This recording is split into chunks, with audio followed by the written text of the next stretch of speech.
likely to come up again this evening is the issue of abortion. Back in 2020, in that debate, following former President Trump's appointment of Amy Coney Barrett to the Supreme Court, here's how the topic played out before the striking down of Roe v. Wade. Is that the president also is opposed to Roe v. Wade. That's on the ballot as well in the court. And so that's also at stake right now. And so the election is already You don't know it's begun. on the ballot. Why is it on the ballot? Because Why is it on the ballot? It's not on the ballot. It's on the ballot in the court. I don't think so. In the court. Well, there's nothing happening there. Donald, would you and just you don't be quiet know for her view on Roe v. Wade. You I don't know her view. Here's the deal. The fact is that everything he's saying so far is simply a lie. I'm not here to call out his lies. Everybody knows he's a liar. But you I just agree. want to make sure. Joe, you're the liar. I want to make sure. Graduated last in your class, not first in your class. I want to make sure. Mr. President, can you let him finish, sir? The issue is the American people should speak. You should go out and vote.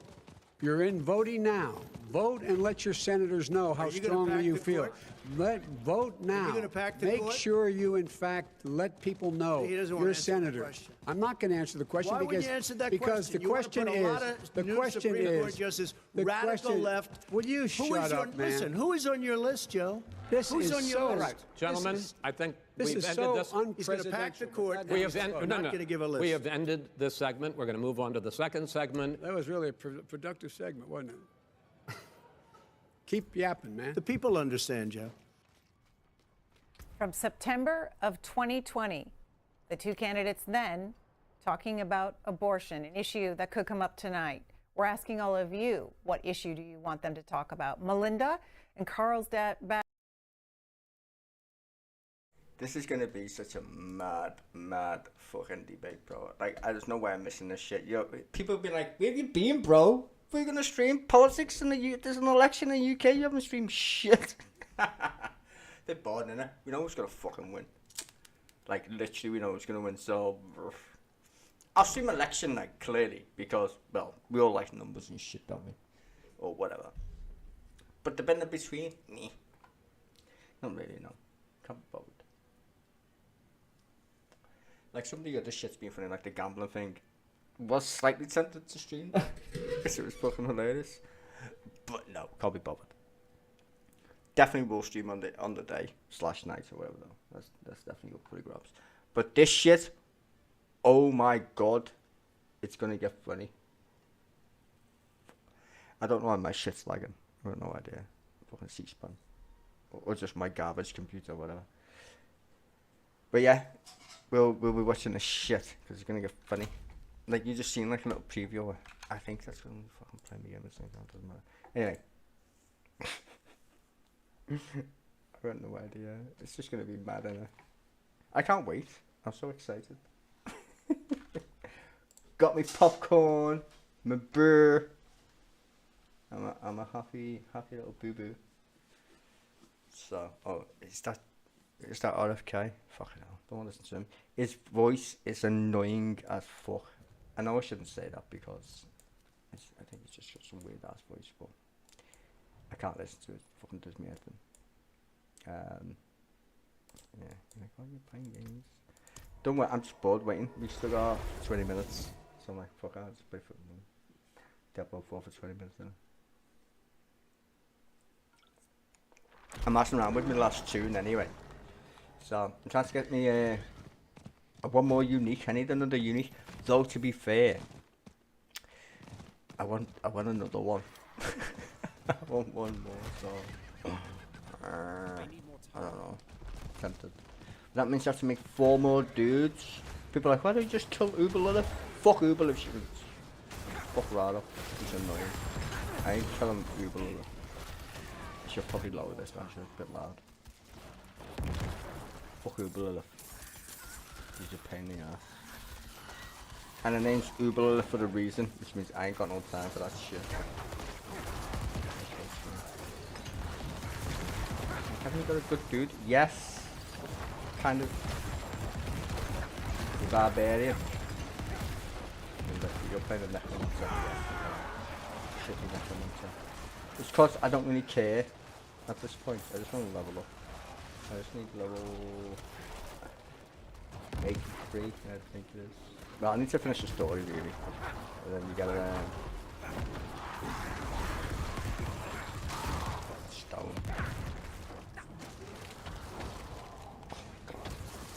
You know what? I'm so retarded. I don't even know why I'm here.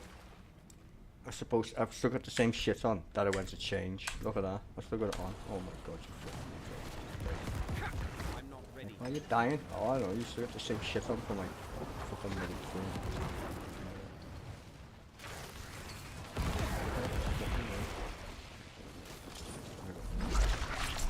Go, bitches. Right, shall we? I'll do you one favor before I explode. The parents of more than 500 children. So how will these families ever be reunited? Children are brought here by coyotes and lots of bad people, cartels, and they're brought here, and they used to use them to get into our country.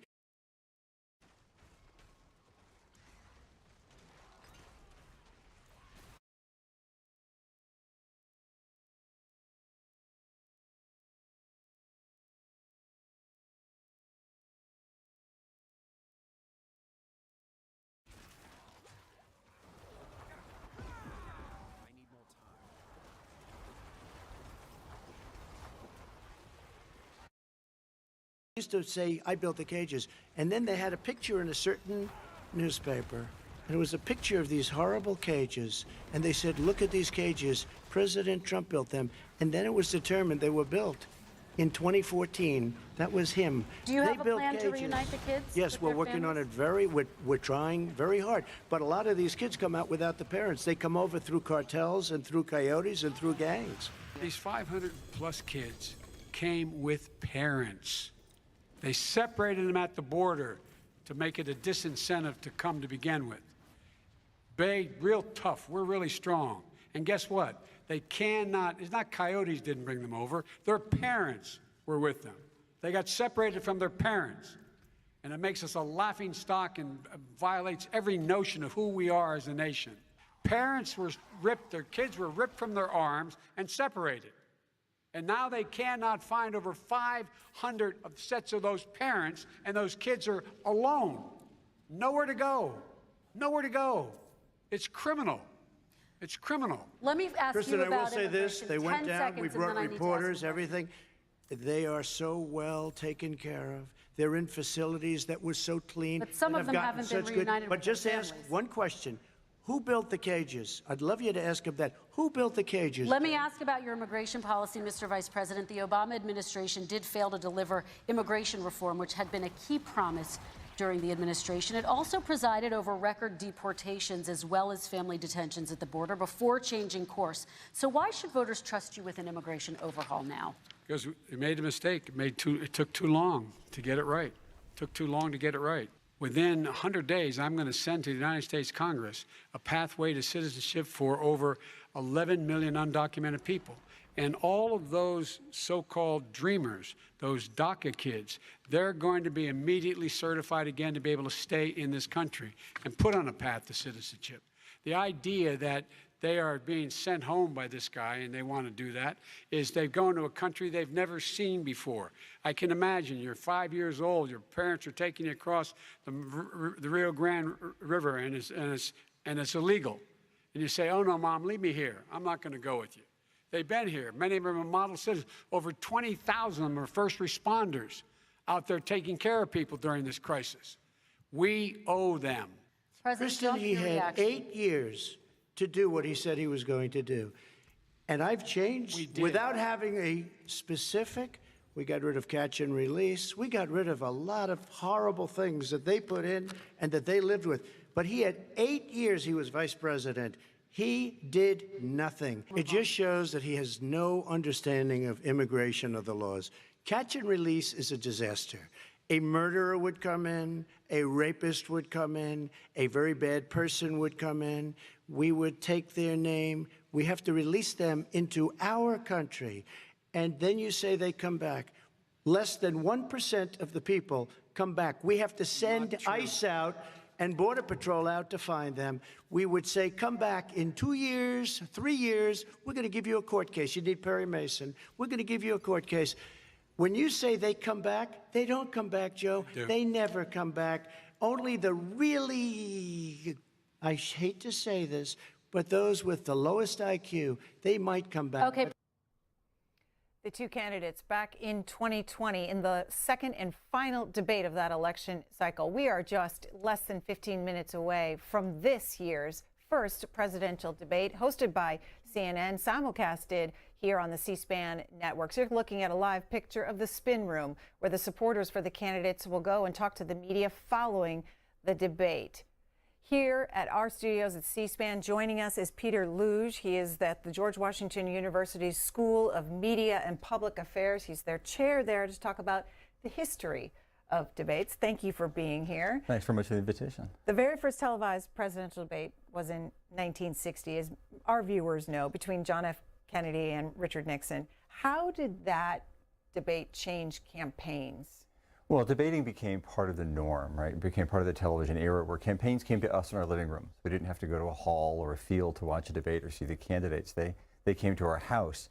And since then, it's been part of the tradition of American politics that every couple of years we're joined in our living room by candidates for president, Senate, the House, mayor, whatever, and they make their best case for themselves. There was no audience then. There's no audience tonight.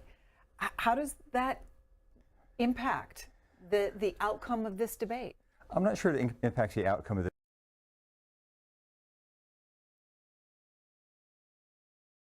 Wait, did I hear that correctly? There's no fucking audience. Like, there's no... What? That's weird, isn't it? No audience. Feeds off a crowd. He likes a big audience. He likes the feedback. President Biden is better in a smaller setting. Someone like some other That's aliens. how he spent his I wonder. career. I think a lack of a formal audience will really help President Biden because it's a venue he's used to. Oh, I'm not 10 sure minutes. it's one that will benefit Trump because, again, he likes the energy and Simon. feeds off the energy. That just won't be there. Another difference will be the microphones are going to be muted when one candidate has the floor. Huh. We saw wrecked. that the former Listen up. president back in 2020 in the first debate interrupted then Vice President Joe Biden Oh, over 100 fucking times. time. After the first debate, his poll numbers went down. Then the sitting president, his poll numbers went down. How do you think the muted microphones play out tonight? It's good. I think it definitely, them again, both up. hopefully brings a bit of control to the debate. It's a little bit less chaotic, I a little agree. more conversation, I do without hopefully. a fucking brain. A lot has been made about the Shut fact my that the reach, mics fucking reach on. will be turned off when their time is up. Although one can imagine if President Trump speaks loudly enough, President Biden's mic will probably pick it up as well. Hopefully, again, it will lead to a more informed conversation that can help voters make up their mind rather than what amounts to a pudding fight on the playground. The muted microphones is one change for this CNN presidential debate. The Commission on Presidential Debates has been the organization up until now over many decades who has been the ones that have sponsored and organized these debates. How is tonight different without the commission doing the debates? Some of the rules are different, obviously, otherwise the candidates would have gone to the commission. I think it's more important that we're having debates than who's controlling the debates. And we'll see this, right? If this works, then maybe, and obviously there's a scheduled debate in September on ABC. If this works, maybe this is what will happen next time. I think what's really important, though, is a reinforcement of democratic norms. Right? We've seen an attack on democratic norms, an attack on democratic institutions, the courts, Congress, the press, universities, things close to your and my heart. The fact that we're actually having debates, though, says, you know what, part of politics is normal and normalized. The organizer matters less than the fact that they're happening. Another interesting tidbit about tonight is that you have one candidate who's running for re-election, and then you have the other who's attempting a non-consecutive run. Talk about the history of that. Well, it's happened once He's successfully. just all fucking convicted back felon. when, mutton chops were a big deal. So again, I'm not sure that we're going to be able to repeat that. We do have two basically incumbents running on their records and against their opponents' records, which is a new wrinkle. So you said there was one successful president, Grover Cleveland, right? Yep. Had a non-consecutive run. One first term in 1884. Don't worry, I'll go full screen when it actually starts. 1888 I'm not by gonna keep it Benjamin like Harrison. this. Ran again Fucking and play the won game or whatever. in 1892. So Although I if you might want have to to be jig around it a little bit. I don't know. successful at this, C-SPAN's what going do to you let me have to keep do? it. I mean, C-SPAN's like, does that's all the former shit, president bitch. It's approach like, this no, you stole it differently from C-SPAN. because he's attempting a I mean, non-consecutive bid for the whatever. White House. I think the way we know it works is to do it in 1892. I'm not sure what we can learn from 2024 from that, except they're both going to run on their records. These are both known commodities. The American people know President Biden from his time as president, vice president, U.S. senator. People know Donald Trump from his reality television show, from his time in the tabloid headlines in New York, then obviously as president of the United States and everything that's happened in between. We're not learning much new about these guys. We're going to watch to see how they comport themselves. I think mostly the people who are watching are pundits, partisans, and the press, most of whom are going to say, see, I told you so, that other guy's out of touch and incoherent and dangerous, and only my guy can save the republic. I expect that's what we're going to see, and we'll see how much that actually matters in the long run. The campaigns agreed to this debate in part because they both said voters are using mail-in ballots and early voting in record numbers. So they wanted to hold this debate now, in June, not in September, after the conventions. In this new schedule of meeting the voters, do you expect that there's going to be a large audience tonight at home? I'm watching, bro, and I don't even live in the States. Bro, everybody's watching this mad shit. In recent years, with the exception of 2020, but people are tuning in. A lot of the people, though, who are tuning in are partisans. And I ain't yes, watching, early bro. voting I'm just matters. watching for the comedy value. Nobody's voting for president. Saturday Night Live's going to be These fucking guys aren't actually the boss nominees on the yet. weekend. That doesn't happen until the conventions. I think the one in September will be more on track for early voting. One of the things we know from political science research is that debates may move some polling sometimes, but they don't tend to move very many votes. And if one guy does really well or really poorly tonight, the polling numbers may shift, but then they'll settle back to their normal place or where they were. Then again, we've got the conventions, and similarly, you have a bounce. Trump will get a bounce, Biden will get a bounce, it'll settle in. I get a bounce. I'm really not sure that tonight's debate does much for the outcome of the election. Neither of these guys is going to win the election tonight. One can imagine tonight making the election trickier for one candidate or the other, but I mean, most of us are thinking about the 4th of July weekend. We're not thinking about the election day in November. Does age matter tonight? Well, Donald Trump is certainly going to try to make it matter. He's going to say that his opponent is old and out of touch, and we're not going to probably see the Reagan, I won't make my opponent's youth and inexperience an issue. Certainly Donald Trump and Joe Biden both want to make their opponent the worst caricature of their opponent possible. And part of the caricature of Biden is that he's, old and gumming his jello.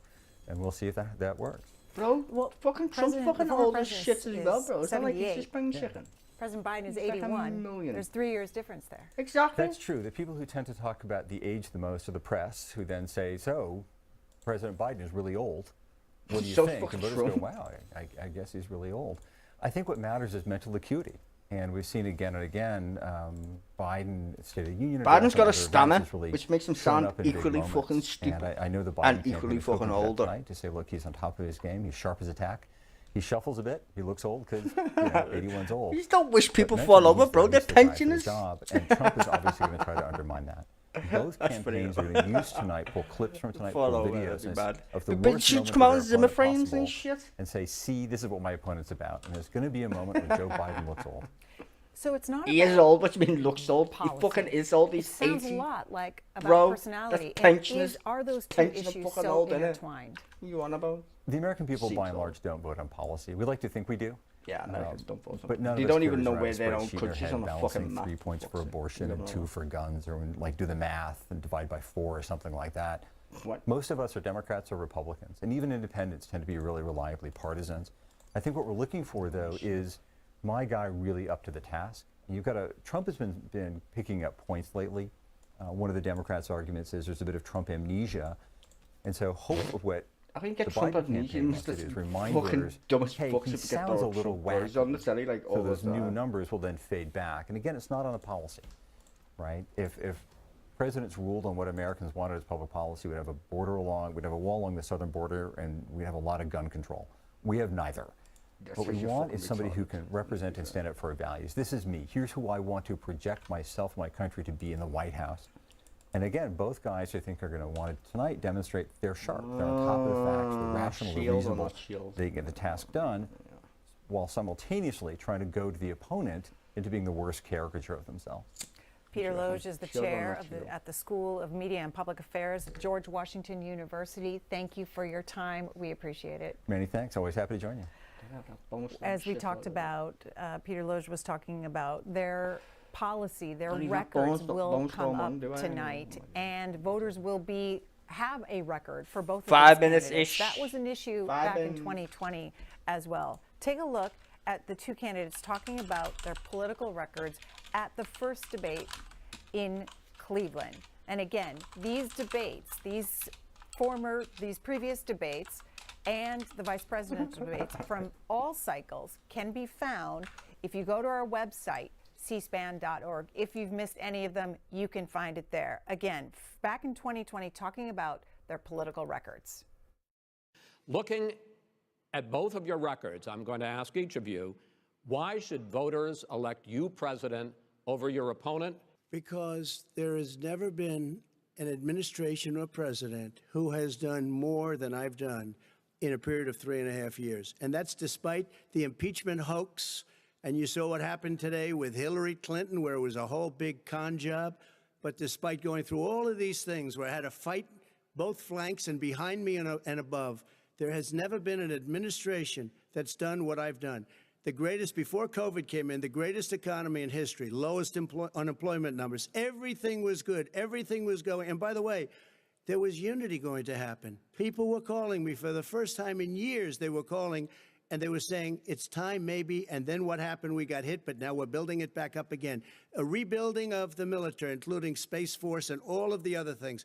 A fixing of the VA, which was a mess under him. 308,000 people died because they didn't have proper health care. It was a mess. Under this president, we become weaker, sicker, poorer, more divided, and more violent.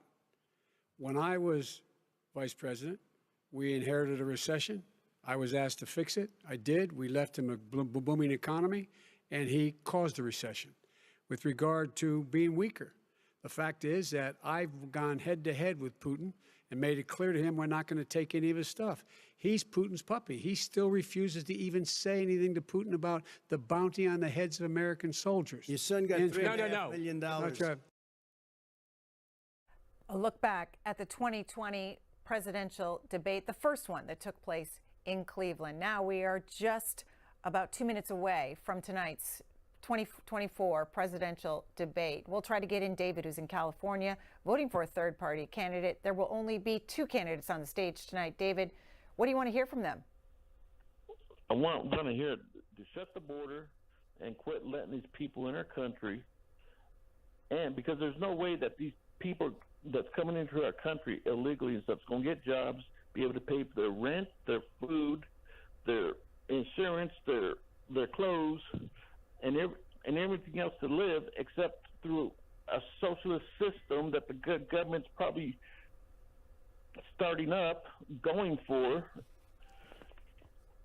This isn't right. The border needs to be closed. These people need to be deported because America first. All right, so immigration is your issue, David, that you want to hear from these candidates. Who are you supporting in November? Donald Trump. All right, why?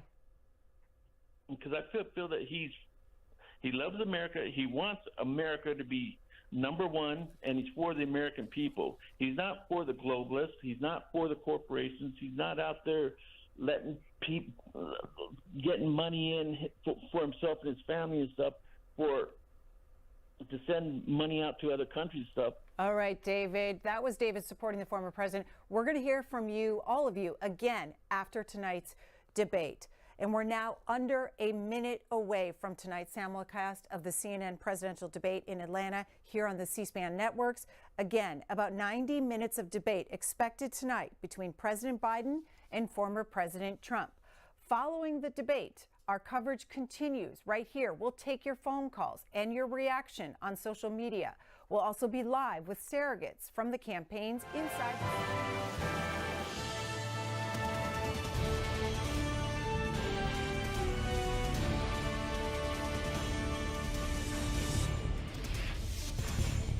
We're live from Georgia, a key battleground state in the race for the White House. In just moments, the current U.S. president will debate the former U.S. president as their party's presumptive nominees, a first in American history. We want to welcome our viewers in the United States and around the world to our studios in Atlanta. This is the CNN presidential debate. This debate is being produced by CNN and is coming to you live on CNN, CNN International, CNN.com, CNN Max, and CNN Espanol. This is a pivotal moment between President Joe Biden and former President Donald Trump in their rematch for the nation's highest office. Each will make his case to the American people with just over 4 months until Election Day. Good evening, I'm Dana Bash, anchor of CNN's Inside Politics and co-anchor of State of the Union. I'm Jake Tapper, anchor of CNN's The Lead and co-anchor of State of the Union. Dana and I will co-moderate this evening. Our job is to facilitate a debate between the two candidates tonight. Before we introduce them, we want to share the rules of the debate with the audience at home. Former President Trump will be on the left side of the screen. President Biden will be appearing on the right. A coin toss determined their positions. Each candidate will have 2 minutes to answer a question and 1 minute each for responses and rebuttals. An additional minute for follow-up, clarification, or response is at the moderator's discretion. When it's time for a candidate to speak, his microphone will be turned on and his opponent's microphone will be turned off. Should a candidate interrupt when his microphone is muted, he will be difficult to understand for viewers at home. At the end of the debate, each candidate will get 2 minutes for closing statements. There is no studio audience tonight. Pre-written notes, props, or contact with campaign staff are not permitted during the debate. By accepting our invitation to debate, both candidates and their campaigns agreed to accept these rules. Now, please welcome the 46th President of the United States, Joe Biden. Folks, how are you?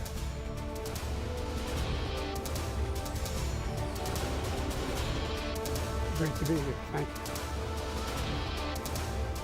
And please welcome the 45th President of the United States, Donald Trump.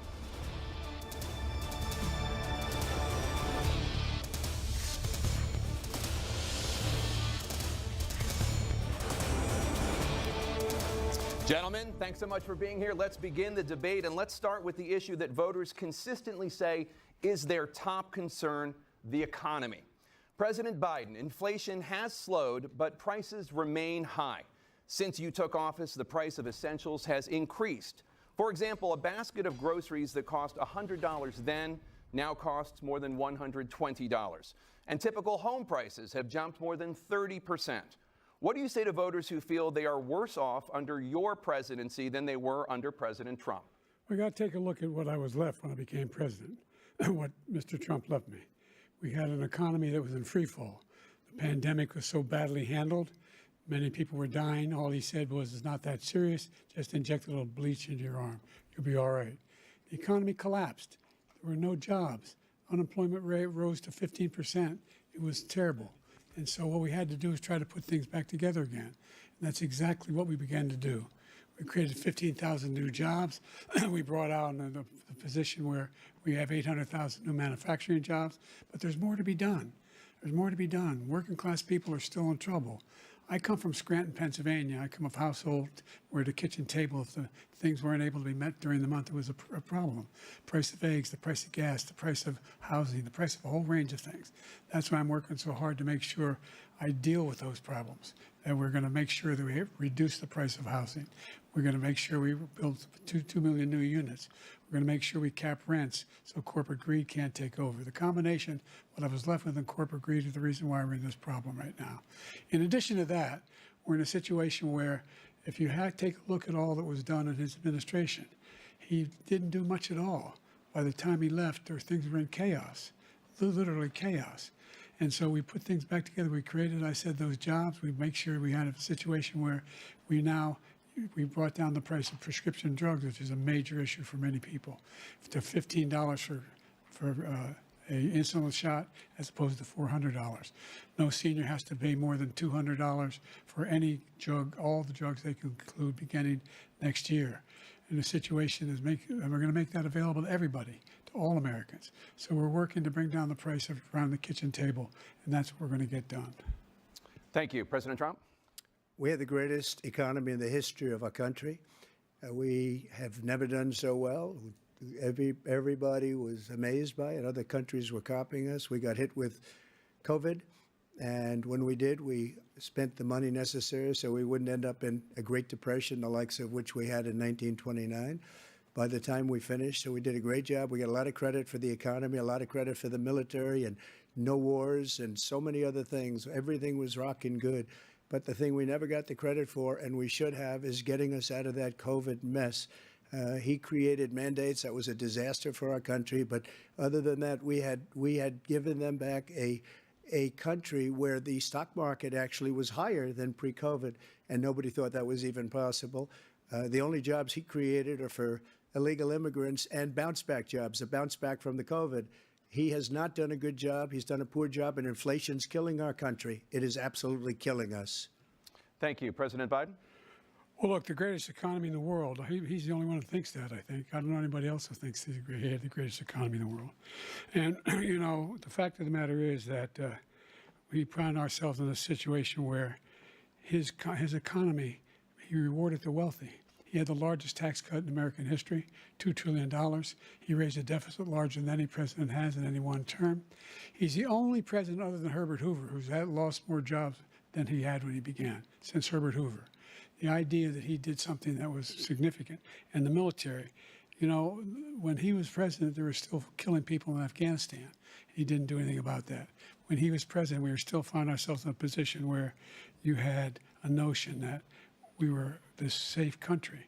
The truth is, I'm the only president this century that doesn't have this decade, that doesn't have any troops dying anywhere in the world like he did. President Trump, I want to follow up if I can. Am I allowed to respond to him? Well, I'm going to ask you a follow-up. You can do whatever you want with the minute that we give you. I want to follow up. You want to impose a 10% tariff on all goods coming into the U.S. How will you ensure that that doesn't drive prices even higher? It's not going to drive them higher. It's just going to cost countries that have been ripping us off for years, like China and many others, in all fairness to China. It's going to just force them to pay us a lot of money, reduce our deficit tremendously, and give us a lot of power for other things. But he made a statement. The only thing he was right about is I gave you the largest tax cut in history. I also gave you the largest regulation cut in history. That's why we had all the jobs. And the jobs went down, and then they bounced back, and he's taking credit for bounce-back jobs. You can't do that. He also said he inherited 9% inflation. No, he inherited almost no. They spent money like a bunch of people that didn't know what they were doing, and they don't know what they were doing. It was the worst, probably the worst administration in history. There's never been. And as far as Afghanistan is concerned, I was getting out of Afghanistan, but we were getting out with dignity, with strength, with power. He got out. It was the most embarrassing day in the history of our country's life. President Trump, over the last 8 years, under both of your administrations, the national debt soared to record highs. And according to a new nonpartisan analysis, President Trump, your administration approved $8.4 trillion in new debt, while so far, President Biden, you've approved $4.3 trillion in new debt. So, former President Trump, many of the tax cuts that you signed into law are set to expire next year. You want to extend them and go even further, you say. With the U.S. facing trillion-dollar deficits and record debt, why should top earners and corporations pay even less in taxes than they do now? Because the tax cuts spurred the greatest economy that we've ever seen just prior to COVID. And even after COVID, it was so strong that we were able to get through COVID much better than just about any other country. But we spurred, that tax spurred. Now, when we cut the taxes, as an example, the corporate tax was cut down to 21% from 39%, plus beyond that. We took in more revenue with much less tax, and companies were bringing back trillions of dollars back into our country. The country was going like never before, and we were ready to start paying down debt. We were ready to start using the liquid gold right under our feet, the oil and gas right under our feet. We were going to have something that nobody else has had. We got hit with COVID. We did a lot to fix it. I gave him an unbelievable situation with all of the therapeutics and all of the things that we came up with. We gave him something great. Remember, more people died under his administration, even though we had largely fixed it. More people died under his administration than our administration, and we were right in the middle of it, something which a lot of people don't like to talk about. But he had far more people dying in his administration. He did the mandate, which is a disaster, mandating it. The vaccine went out. He did a mandate on the vaccine, which is the thing that people most objected to about the vaccine. And he did a very poor job, just a very poor job. And I will tell you, not only poor there, but throughout the entire world, we're no longer respected as a country. They don't respect our leadership. They don't respect the United States anymore. We're like a third world nation between weaponization of his election, trying to go after his political opponent, all of the things he's done. We've become like a third world nation, and it's a shame. The damage he's done to our country. And I'd love to ask him, and will, why he allowed millions of people to come in here from prisons, jails, and mental institutions to come into our country and destroy our country. President Trump, we will get to immigration later in this block. President Biden, I want to give you an opportunity to respond to this question about the national debt. He had the largest national debt of any president in a four-year period, number one. Number two, that $2 trillion tax cut benefited the very wealthy. What I'm going to do is fix the tax system. For example, we have 1,000 trillionaires in America. Billionaires in America. And what's happening? They're in a situation where they, in fact, pay 8.2% in taxes. If they just paid 24%, 25%, either one of those numbers, they'd raise $500 billion, I should say, in a 10-year period. We'd be able to wipe out his debt. We'd be able to help make sure that all those things we need to do, child care, elder care, making sure that we continue to strengthen our health care system, making sure that we're able to make every single solitary person eligible for what I've been able to do with the COVID, with dealing with everything we have to do with, look, if we finally beat Medicare. Thank you, President Biden. President Trump?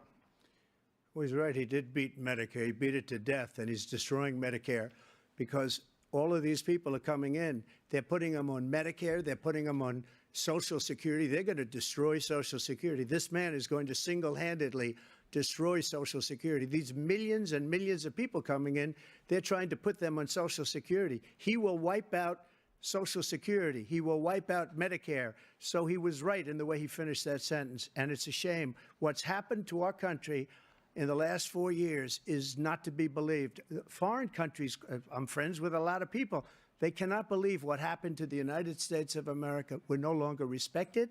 They don't like us. We give them everything they want, and they think we're stupid. They think we're very stupid people. What we're doing for other countries, and they do nothing for us. What this man has done is absolutely criminal. Thank you, President Trump. Dana? This is the first presidential election since the Supreme Court overturned Roe v. Wade. This morning, the court ruled on yet another abortion case, temporarily allowing emergency abortions to continue in Idaho, despite that state's restrictive ban. Former President Trump, you take credit for the decision to overturn Roe v. Wade, which returned the issue of abortion to the states. Correct. However, the federal government still plays a role in whether or not women have access to abortion pills. They're used in about 2/3 of all abortions. As president, would you block abortion medication? First of all, the Supreme Court just approved the abortion pill, and I agree with their decision to have done that, and I will not block it. And if you look at this whole question that you're asking, complex but not really complex. 51 years ago, you had Roe v. Wade, and everybody wanted to get it back to the states. Everybody, without exception. Democrats, Republicans, liberals, conservatives. Everybody wanted it back. Religious leaders. And what I did is I put 3 great Supreme Court justices on the court, and they happened to vote in favor of killing Roe v. Wade and moving it back to the states. This is something that everybody wanted. Now, 10 years ago or so, they started talking about how many weeks and how many this, getting into other things. But every legal scholar throughout the world, the most respected, wanted it brought back to the states. I did that. Now the states are working it out. If you look at Ohio, it was a decision that was an end result that was a little bit more liberal than you would have thought. Kansas, I would say the same thing. Texas is different. Florida is different. But they're all making their own decisions right now. And right now, the states control it. That's the vote of the people. Like Ronald Reagan, I believe in the exceptions. I am a person that believes. And frankly, I think it's important to believe in the exceptions. Some people, you have to follow your heart. Some people don't believe in that. But I believe in the exceptions for rape, incest, and the life of the mother. I think it's very important. Some people don't. Follow your heart. But You have to get elected also, and because that has to do with other things. You got to get elected. The problem they have is they're radical because they will take the life of a child in the 8th month, the 9th month, and even after birth. After birth, if you look at the former governor of Virginia, he was willing to do this. He said, we'll put the baby aside and we'll determine what we do with the baby, meaning we'll kill the baby. What happened is we brought it back to the states, and the country is now coming together on this issue. It's been a great thing. Thank you. President Biden? It's been a terrible thing, what you've done. The fact is that the vast majority of constitutional scholars supported Roe when it was decided, supported Roe. And that's this idea that they're all against it is just ridiculous. And this is the guy who says the states should be able to have it. We're in a state where in 6 weeks, you don't even know whether you're pregnant or not, but you cannot see a doctor and have him decide on what your circumstances are, whether you need help. The idea that states are able to do this is a little like saying we're going to turn civil rights back to the states, let each state have a different rule. Look, there's so many young women who have been, including a young woman who just was murdered, and he went to the funeral. The idea that she was murdered by an immigrant coming in, they talk about that. But here's the deal: there's a lot of young women are being raped by their in-laws, by their spouses, brothers and sisters, it's just ridiculous, and they can do nothing about it. And they try to arrest them when they cross state lines. Thank you. There have been many young women murdered by the same people he allows to come across our border. We have a border that's the most dangerous place anywhere in the world, considered the most dangerous place anywhere in the world. And he opened it up, and these killers are coming into our country, and they are raping and killing women. And it's a terrible thing. As far as the abortion is concerned, it is now back with the states. The states are voting. In many cases, it's frankly a very liberal decision. In many cases, it's the opposite. But they're voting, and it's bringing it back to the vote of the people, which is what everybody wanted, including the founders, if they knew about this issue, which, frankly, they didn't. But they would have, everybody wanted it brought back. Ronald Reagan wanted it brought back. He wasn't able to get it. Everybody wanted it brought back, and many presidents had tried to get it back. I was the one to do it. And again, this gives it the vote of the people, and that's where they wanted it. Every legal scholar wanted it that way. Staying on the topic of abortion, President Biden, 7 states, I'll let you do that. This is the same topic. 7 states have no legal restrictions on how far into a pregnancy a woman can obtain an abortion. Do you support any legal limits on how late a woman should be able to terminate a pregnancy? I supported Roe v. Wade, which had 3 trimesters. The first time is between the woman and the doctor. Second time is between the doctor and an extreme situation.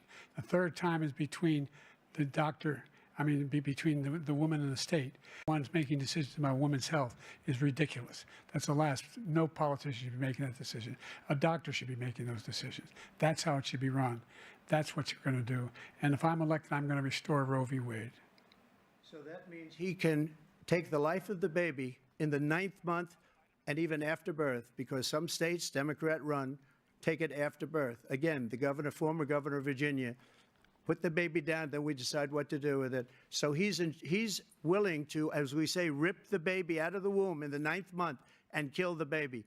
Nobody wants that to happen, Democrat or Republican. Nobody wants it to happen.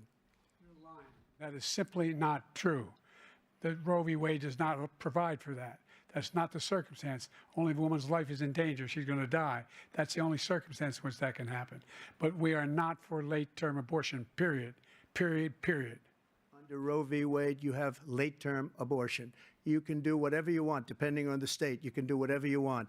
We don't think that's a good thing. We think it's a radical thing. We think the Democrats are the radicals, not the Republicans. For 51 years, that was the law. 51 years, constitutional scholarship said it was the right way to go. 51 years, and it was taken away because this guy put very conservative members on the Supreme Court. He takes credit for taking it away. What's he going to do? What's he going to do, in fact, if the MAGA Republicans, he gets elected, and the MAGA Republicans control the Congress, and they pass a universal ban on abortion, period, across the board at 6 weeks or 7 or 8 or 10 weeks, something very, very conservative. Is he going to sign that bill? I'll veto it. He'll sign it. Thank you. Let's turn now to the issue of immigration and border security. President Biden, a record number of migrants have illegally crossed the southern border on your watch. overwhelming border states and overburdening cities such as New York and Chicago, and in some cases causing real safety and security concerns.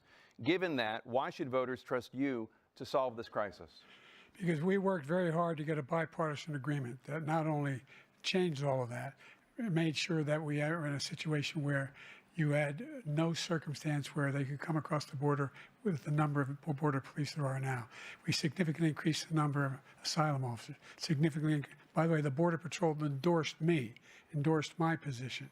In addition to that, we found ourselves in a situation where when he was president, he was separating babies from their mothers, putting them in cages, making sure the families were separated. That's not the right way to go. What I've done since I've changed the law, what's happened? I've changed it in a way that now you're in a situation where there are 40% fewer people coming across the border illegally. That's better than when he left office. And I'm going to continue to move until we get the total ban on the total initiative relative to what we're going to do with more Border Patrol and more asylum officers. President Trump? I really don't know what he said at the end of that sentence. I don't think he knows what he said either. Look, we had the safest border in the history of our country. The border, all he had to do was leave it. All he had to do was leave it.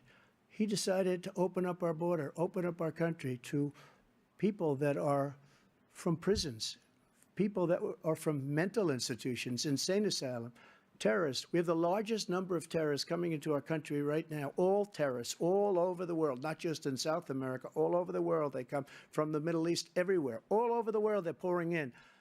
And this guy just left it open. And he didn't need legislation because I didn't have legislation. I said, close the border. We had the safest border in history. In that final couple of months of my presidency, we had, according to Border Patrol, who is great, and by the way, who endorsed me for president, but I won't say that, but they endorsed me for president.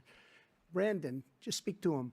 But look, we had the safest border in history. Now we have the worst border in history. There's never been anything like it. And people are dying all over the place, including the people that are coming up in caravans. Thank you, President Trump. President Biden? The only terrorist who's done anything crossing the border is one who came along and killed under his administration, killed an al-Qaeda person come in his administration, killed 3 American soldiers. That's the only terrorist that's there. I'm not saying that no terrorist ever got through, but the idea they're emptying their prisons, we're welcoming these people, that's simply not true. There's no data to support what he said. Once again, he's exaggerating, he's lying. President Trump, staying on the topic of immigration, you've said that you're going to carry out, quote, the largest domestic deportation operation in American history, unquote. Does that mean that you will deport every undocumented immigrant in America, including those who have jobs, including those whose spouses are citizens, and including those who have lived here for decades? And if so, how will you do it? Just 1 second. He said we killed 3 people. The people we killed are al-Baghdadi and Soleimani, the 2 greatest terrorists, biggest terrorists anywhere in the world, and it had a huge impact on everything, not just border, on everything. He's the one that killed people with the bad water, including hundreds of thousands of people dying, and also killing our citizens when they come in. We are living right now in a rat's nest. They're killing our people in New York, in California, in every state in the union, because we don't have borders anymore. Every state is now a border. And because of his ridiculous, insane, and very stupid policies, people are coming in and they're killing our citizens at a level that we've never seen. We call it migrant crime. I call it Biden migrant crime. They're killing our citizens at a level that we've never seen before. And you're reading it like these 3 incredible young girls over the last few days. One of them, I just spoke to the mother, and they just had the funeral for this girl, 12 years old. This is horrible what's taken place. What's taken place in our country, we're literally an uncivilized country now. He doesn't want it to be. He just doesn't know. He opened the borders. Nobody's ever seen anything like. And we have to get a lot of these people out, and we have to get them out fast because they're going to destroy our country. Other places, our veterans are on the street. They're dying because he doesn't care about our veterans. He doesn't care. He doesn't like the military at all, and he doesn't care about our veterans. Nobody been worse. I had the highest approval rating for veterans taking care of the VA. He has the worst. He doesn't care. He doesn't like the military at all, and he doesn't care about our veterans. Nobody been worse. I had the highest approval rating for veterans taking care of the VA. He has the worst. He's gotten rid of all the things that I approved. Choice that I got through Congress, All of the different things I approved, they abandoned. We had by far the highest, and now it's down in less than half because he's done all these great things that we did, and I think he did it just because I approved it, which is crazy. But he has killed so many people at our border by allowing all of these people to come in. And it's a very sad day in America. President Biden, you have the mic. Every single thing he said is a lie. Every single one. For example, veterans are a hell of a lot better off since I passed the PACT Act. 1 million of them now have insurance, and their families have it. Their families have it because what happened, whether it was Agent Orange or burn pits, they're all being covered now. And he opposed, his group opposed that. We're also in a situation where we have great respect for veterans. My son spent a year in Iraq, living next to one of those burn pits, came back with stage 4 glioblastoma. I was recently in France for D-Day, and I spoke all about those heroes that died. I went to the World War II cemetery, World War I cemetery he refused to go to. He was standing with his 4-star general, and he told me, he said, I don't want to go in there because they're a bunch of losers and suckers. My son was not a loser, was not a sucker. You're the sucker. You're the loser.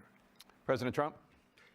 First of all, that was a made-up quote, suckers and losers. They made it up. It was in a third-rate magazine that's failing, like many of these magazines. He made that up.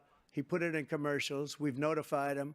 We had 19 people that said I didn't say it. And think of this. Who would say I'm at a cemetery or I'm talking about our veterans? Because nobody's taken better care. I'm so glad this came up, and he brought it up. There's nobody that's taken better care of our soldiers than I have. To think that I would, in front of generals and others, say suckers and losers. We have 19 people that said it was never said by me. It was made up by him, just like Russia was made up, just like the 51 intelligence agents are made up, just like the new thing with the 16 economists are talking. It's the same thing. 51 intelligence agents said that the laptop was Russia disinformation. It wasn't. That came from his son, Hunter. It wasn't Russia disinformation. He made up the suckers and losers, so he should apologize to me right now. 4-star general standing to your side who was on your staff who said you said it, period. That's number one. And number two, the idea that I have to apologize to you for anything along the line. We've done more for veterans than any president has in American history. And they now are in their family.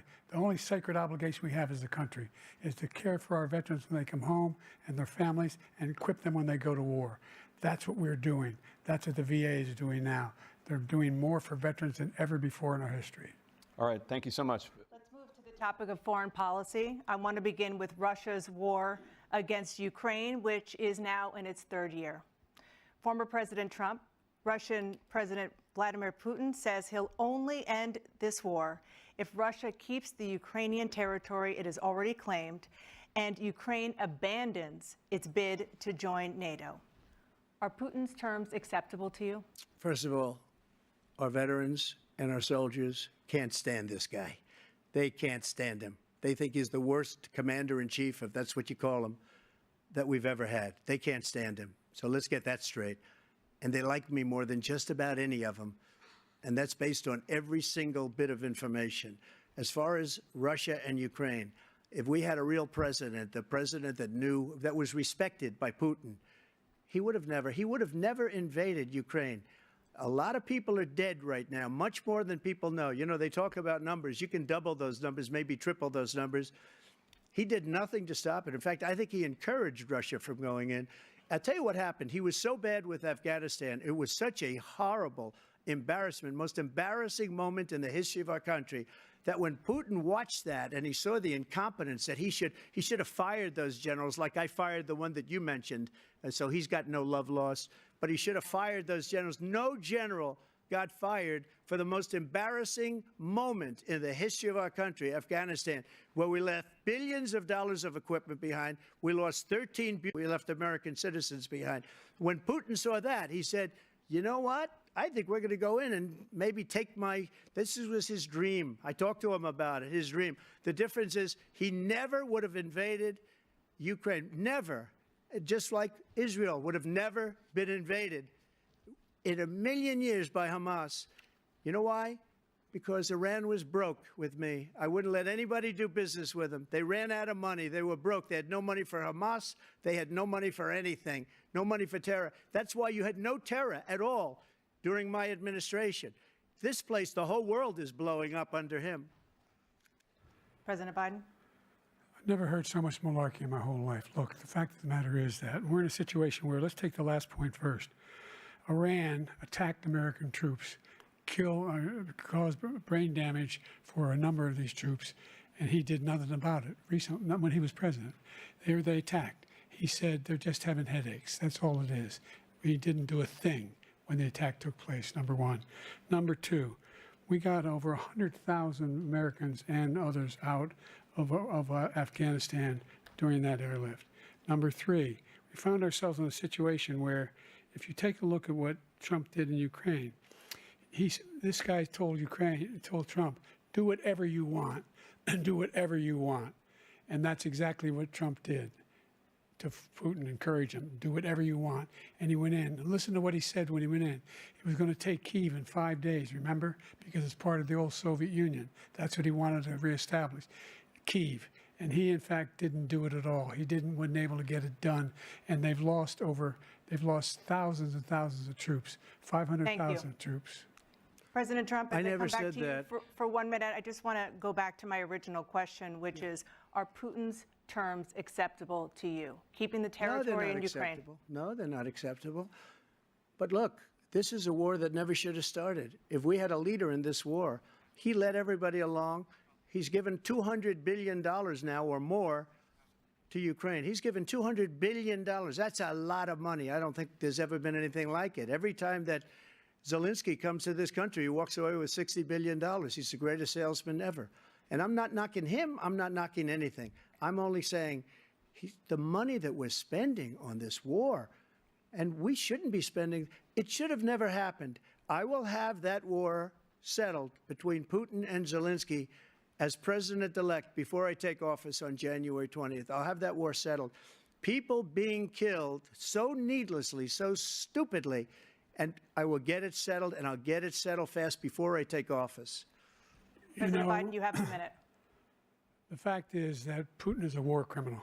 He's killed thousands and thousands of people. And he has made one thing clear. He wants to reestablish what was part of the Soviet Empire, not just a piece. He wants all of Ukraine. That's what he wants. And then you think he'll stop there? Do you think he'll stop when if he takes Ukraine? What do you think happens to Poland? What do you think of Belarus? What do you think happens to those NATO countries? And so if you want a war, you ought to find out what he's going to do, because if in fact he does what he says and walks away, and by the way, all that money we give Ukraine are from weapons we make here in the United States. We give them the weapons, not the money at this point. And our NATO allies have produced as much funding for Ukraine as we have. That's why we're strong. Thank you. Moving on to the Middle East.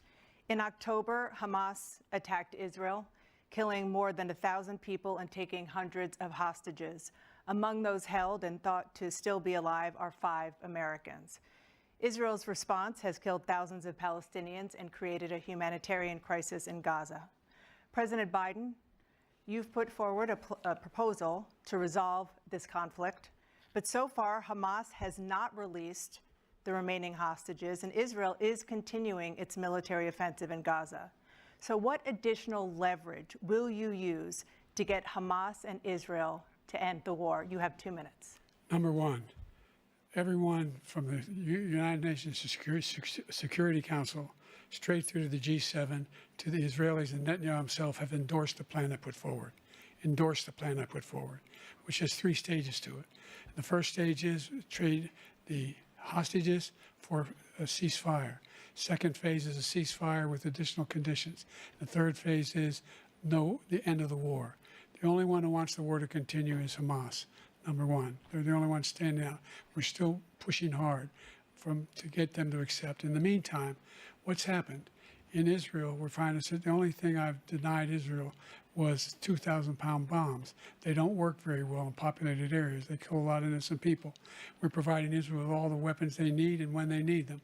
And by the way, I'm the guy that organized the world against Iran when they had a full-blown intercontinental ballistic ballistic missile attack on Israel.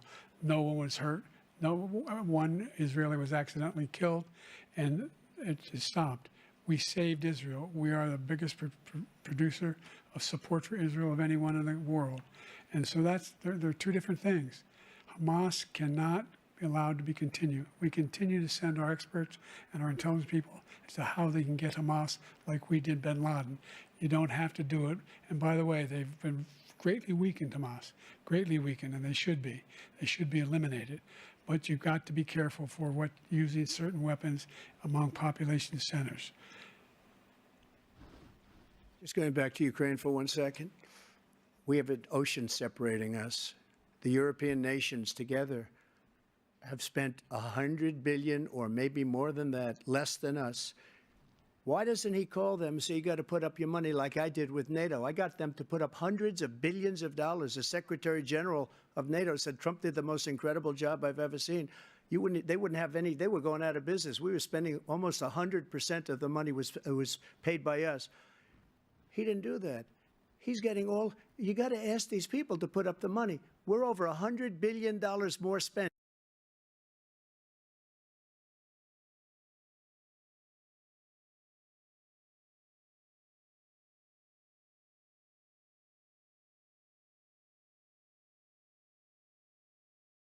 You got to ask them, as far as Israel and Hamas, Israel's the one that wants to go. He said the only one that wants to keep going is Hamas. Actually, Israel is the one, and you should let him go and let him finish the job. He doesn't want to do it. He's become like a Palestinian, but they don't like him because he's a very bad Palestinian. He's a weak one. President Biden, you have a minute. I've never heard so much foolishness. This is a guy who wants to get out of NATO. You're going to stay in NATO? He's going to pull out of NATO. The idea that we have, our strength lies in our alliances as well. It may be a big ocean, but we're ever able to avoid a war in Europe, a major war in Europe? What happens if, in fact, you have Putin continue to go into NATO? We have an Article 5 agreement. Attack on one is attack on all. You want to start the nuclear war he keeps talking about, go ahead. Let Putin go in and control Ukraine and then move on to Poland and other places. You see what happens then. He has no idea what the hell he's talking about. And by the way, I got 50 other nations around the world to support Ukraine, including Japan and South Korea, because they understand that this kind of dislocation has a serious threat to the whole world peace. No major war in Europe has ever been able to be contained just to Europe. President Trump, just to follow up, would you support the creation of an independent Palestinian state in order to achieve peace in the region? I'd have to see, but before we do that, the problem we have is that we spend all the money. So they kill us on trade. I made great trade deals with the European nations because if you add them up, they're about the same size economically. Their economy is about the same size as the United States. And they were no cars, no, they don't want anything that we have, but we're supposed to take their cars, their food, their everything, their agriculture. I changed that. But the big thing I changed is they don't want to pay. And the only reason that he can play games with NATO is because I got them to put up hundreds of billions of dollars. I said, and he's right about this, I said, no, I'm not going to support NATO if you don't pay. They asked me that question, would you guard us against Russia at a very secret meeting of the 28 states at that time, nations at that time? And I said, no, if you don't pay, I won't do that. And you know what happened? Billions and billions of dollars came flowing in the next day and the next months. But now we're in the same position. We're paying everybody's bills. Let's turn to the issue of democracy. Former President Trump, I want to ask you about January 6, 2021. After you rallied your supporters that day, some of them stormed the Capitol to stop the constitutionally mandated counting of electoral votes. As president, you swore an oath to, quote, preserve, protect, and defend, unquote, the Constitution. What do you say to voters who believe that you violated that oath through your actions and inaction on January 6th and worry that you'll do it again? Well, I don't think too many believe that. And let me tell you about January 6th. On January 6th, we had a great border. Nobody coming through, very few. On January 6th, we were energy independent. On January 6th, we had the lowest taxes ever. We had the lowest regulations ever. On January 6th, we were respected all over the world. All over the world, we were respected. And then he comes in, and we're now laughed at. We're like a bunch of stupid people. What happened to the United States' reputation under this man's leadership, is horrible, including weaponization, which I'm sure at some point you'll be talking about, where he goes after his political opponent because he can't beat him fair and square. You have 80 seconds left. My question was, what do you say to those voters who believe that you violated your constitutional oath through your actions and inaction on January 6, 2021, and worry that you'll do it again? Well, I didn't say that to anybody. I said peacefully and patriotically. And Nancy Pelosi, if you just watched the news from 2 days ago, on tape to her daughter, who's a documentary filmmaker, they say, but she's saying, oh, no, it's my responsibility. I was responsible for this. Because I offered her 10,000 soldiers or National Guard, and she turned them down. And the mayor in writing, by the way, the mayor, in writing, turned it down, the mayor of D.C. They turned it down. I offered 10,000 because I could see, I had virtually nothing to do. They asked me to go make a speech. I could see a lot of people coming. You could feel it. You could feel it, too, and you could feel it. And I said, they ought to have some National Guard or whatever. And I offered it to her, and she can't be very happy with her daughter because it made her into a liar. She said, I take full responsibility for January 6th. President Biden? Look, he encouraged those folks to go up on Capitol Hill, number one. I sat in the dining room off the Oval Office. He sat there for 3 hours watching, begging, being begged by his vice president and a number of his colleagues on the Republican side as well to do something, to call for a stop, to end it. Instead, they talked about these people being patriots and great patrons of America. In fact, he says he'll now forgive them for what they've done. They've been convicted. He says he wants to commute their sentences and say that no cases, including the Supreme Court. And they said, no, this guy is responsible for doing what was done. He did do a damn thing, and these people should be in jail, and they should be the ones who are being held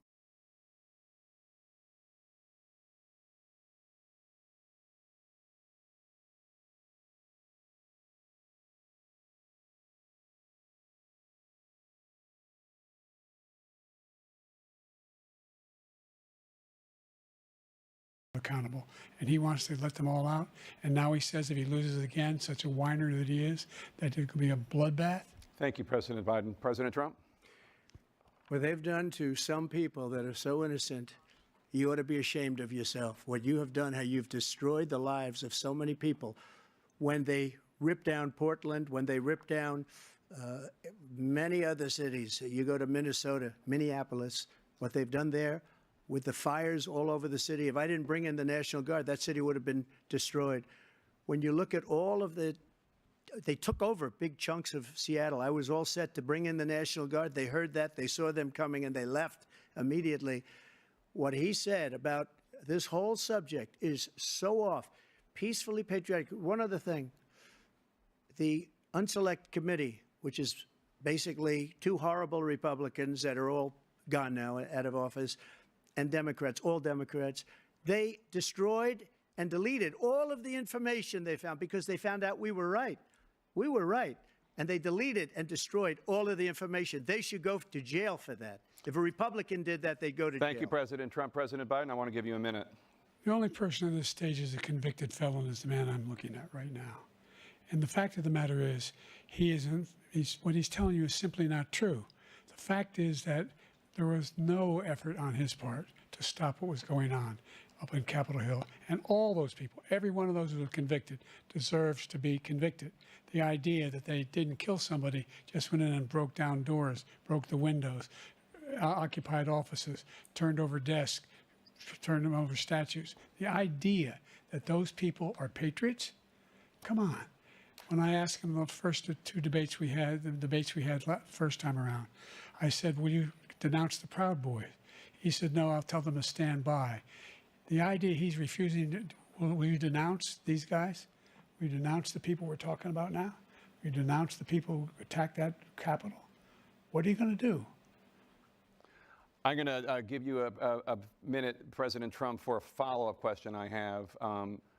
After a jury convicted you of 34 felonies last month, you said if reelected, you would, quote, have every right to go after, unquote, your political opponents. You just talked about members of the Select Committee on January 6th going to jail.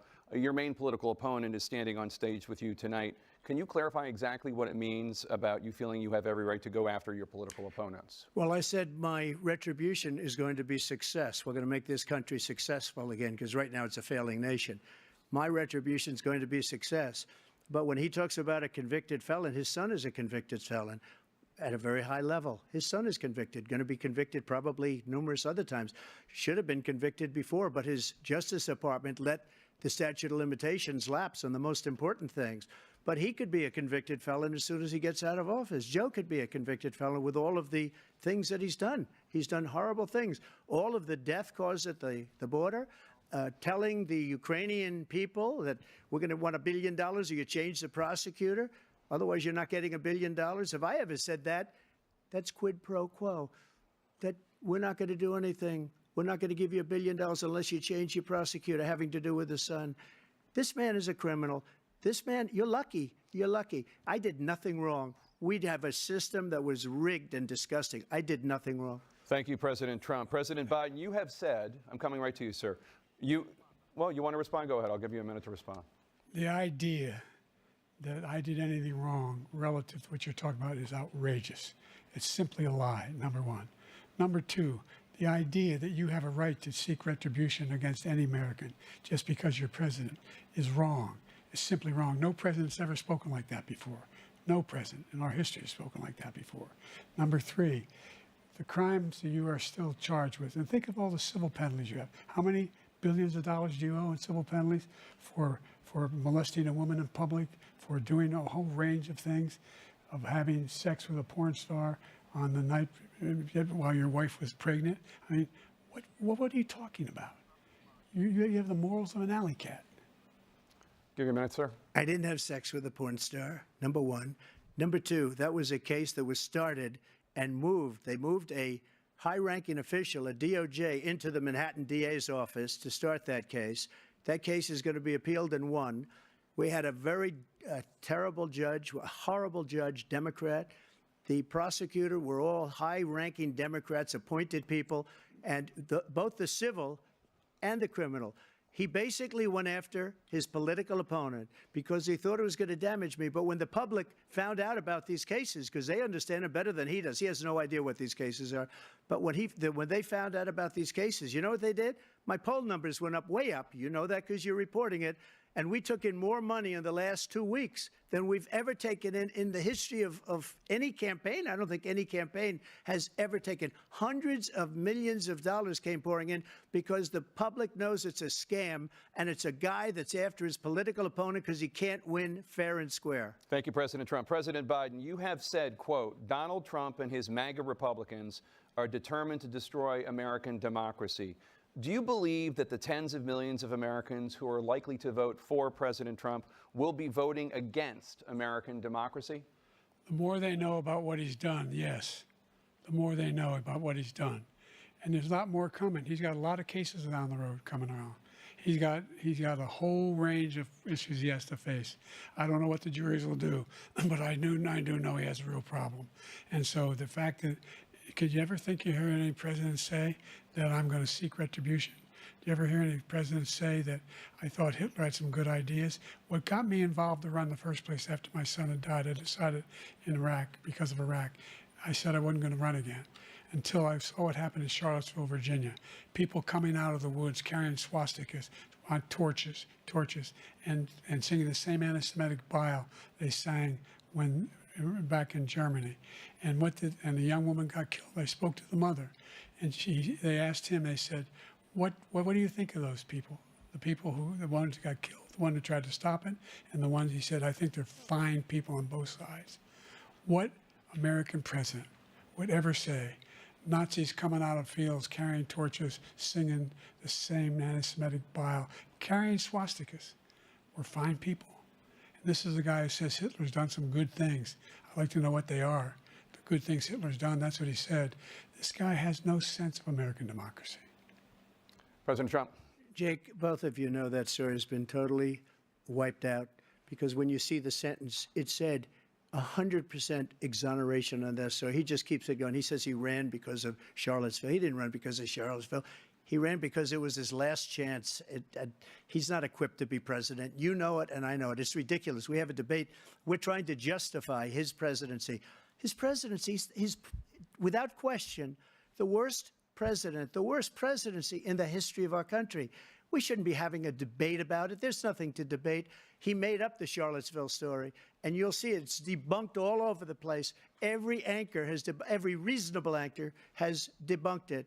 And just the other day, it came out where it was fully debunked. It's a nonsense story. He knows that, and he didn't run because of Charlottesville. He used that as an excuse to run. President Biden? And debunked. It happened. All you have to do is listen to what was said at the time. And the idea that somehow that's the only reason I ran because I was worried a guy like this guy could get elected. If he thought they were good people coming out of that forest, carrying those woods, carrying those torches, then he didn't deserve to be president. Didn't deserve to be president at all. And the idea that he's talking about all this being fabricated, we saw with our own eyes. We saw what happened on January 6th. We saw the people breaking through the windows. We saw people occupying his own vice president. Look, there's a reason why 40 of his 44 top cabinet officers refused to endorse him this time. His vice president hasn't endorsed him this time. So why? Why? They know him well. They serve with him. Why are they not endorsing him? Thank you, President Biden. We're going to be right back with more from the CNN presidential debate.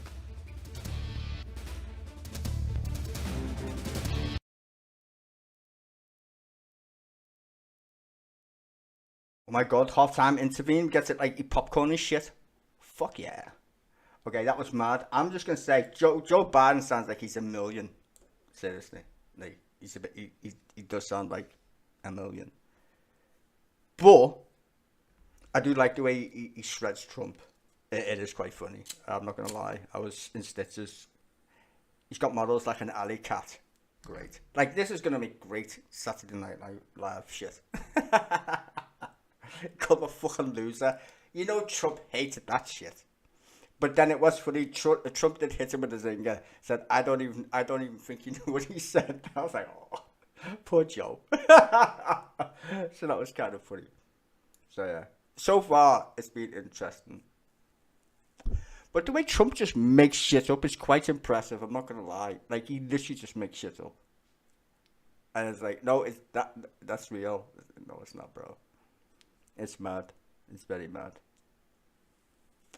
If he gets elected, we're fucked. I'm just saying. Like, just wow. Like, at least Joe Biden can die of old age.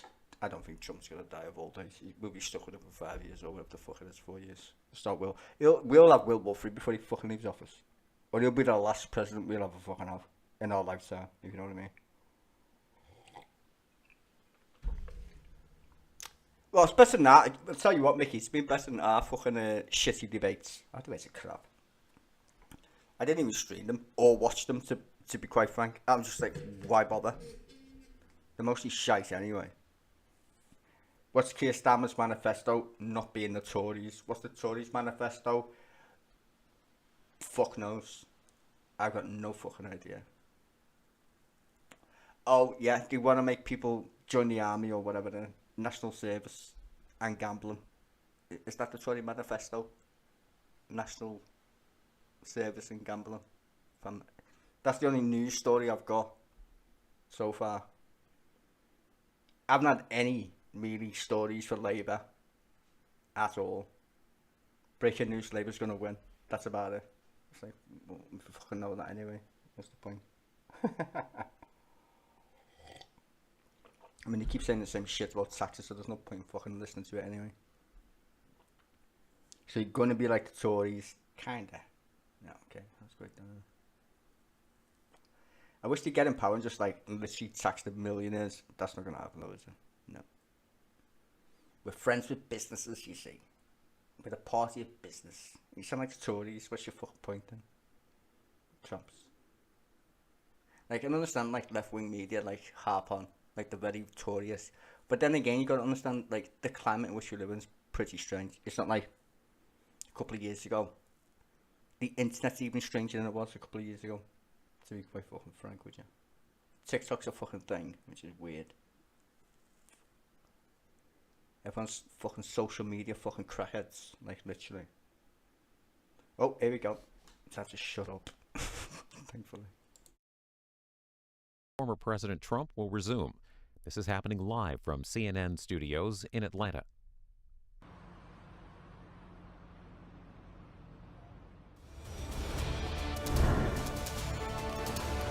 Welcome back to the CNN presidential debate live from Georgia. Let's talk about persistent challenges you both faced in your first terms and you'd certainly face again in a second term. President Biden, while black unemployment dropped to a record low under your presidency, black families still earn far less than white families. Black mothers are still 3 times more likely to die from pregnancy-related causes, and black Americans are imprisoned at 5 times the rate of white Americans. What do you say to black voters who are disappointed that you haven't made more progress? They acknowledge they made a lot of progress, number one. The fact of the matter is there's more small black businesses that have been started than any time in history. Number two, the wages of black unemployment is the lowest level it's been in a long, long time. Number three, we're providing housing for black Americans and dealing with the segregation that exists among these corporations that collude to keep people out of their houses. And in addition to that, we find that the impact on the choice that black families have to make relative to child care is incredibly difficult. When we did the first major piece of legislation in the past, I was able to reduce black child care costs. I cut them in half. We got to make sure we provide for child care costs. We got to make sure, because when you provide those child care protections, you increase economic growth because more people can be in the job market. So there's more to be done, considerably more to be done. But we've done a great deal so far, and I'm not letting up, and they know it. You have 49 seconds left. What do you say to black voters who are disappointed with the progress so far? I say I don't blame them for being disappointed. Inflation is still hurting them badly. For example, I provided for the idea that any black family, first-time home buyer, should get a $10,000 tax credit to be able to buy their first home so they can get started. I made sure that we're in a situation where all those black families and those black individuals who had to take out student loans that were ballooning, that if they were engaged in nursing, anything having to do with volunteerism, if they paid their bills for 10 years on their student debt, all the rest was forgiven after 10 years. Millions have benefited from that. And we're going to do a whole lot more for black families. Thank you, President Trump. And he caused the inflation. He's blaming inflation, and he's right, it's been very bad. He caused the inflation, and it's killing black families and Hispanic families and just about everybody. It's killing people. They can't buy groceries anymore. They can't. You look at the cost of food where it's doubled and tripled and quadrupled. They can't live. They're not living anymore. He caused this inflation. I gave him a country with essentially no inflation. It was perfect. It was so good. All he had to do is leave it alone. He destroyed it with his Green New scam and all this money that's being thrown out the window. He caused inflation.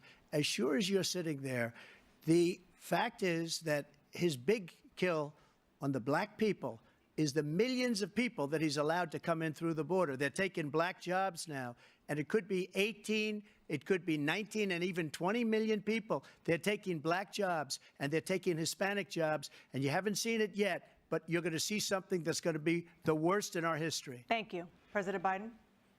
There was no inflation when I became president. You know why? The economy was flat on its back. 15% unemployment. He decimated the economy, absolutely decimated the economy. That's why there was no inflation at the time. There were no jobs.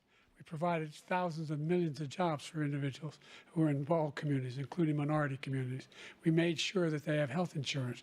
We have covered, the ACA has increased. I made sure that they're $8,000 per person in a family. He wants to get rid of the ACA again, and they're going to try again if they win. You find ourselves in a position where the idea that we're not doing any, we put more police on the street than any administration has. He wants to cut the cops. We're providing for equity and making sure people have a shot to make it. There's a lot going on, but in inflation, he caused it by his tremendous malfeasance in the way he handled the pandemic. Thank you. Another persistent challenge is the climate crisis. 2023 was the hottest year in recorded history, and communities across the country are confronting the devastating effects of extreme heat, intensifying wildfires, stronger hurricanes, and rising sea levels. Former President Trump, you've vowed to end your opponent's climate initiatives, but will you take any action as president to slow the climate crisis? Well, let me just go back to what he said about the police, how close the police are to him. Almost every police group in the nation from every state is supporting Donald J. Trump. Almost every police group.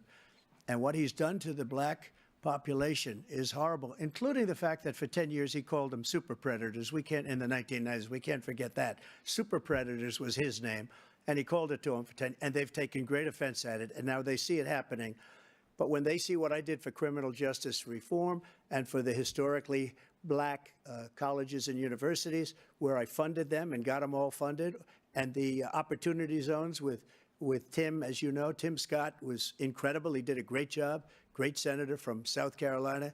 He came to me with the idea, and it was a great idea. It's one of the most successful economic development acts ever in the country, opportunity zones. And the biggest beneficiary are blacks. And that's why we have the best numbers with them in maybe ever. They're saying ever. I read this morning where ever, the best numbers.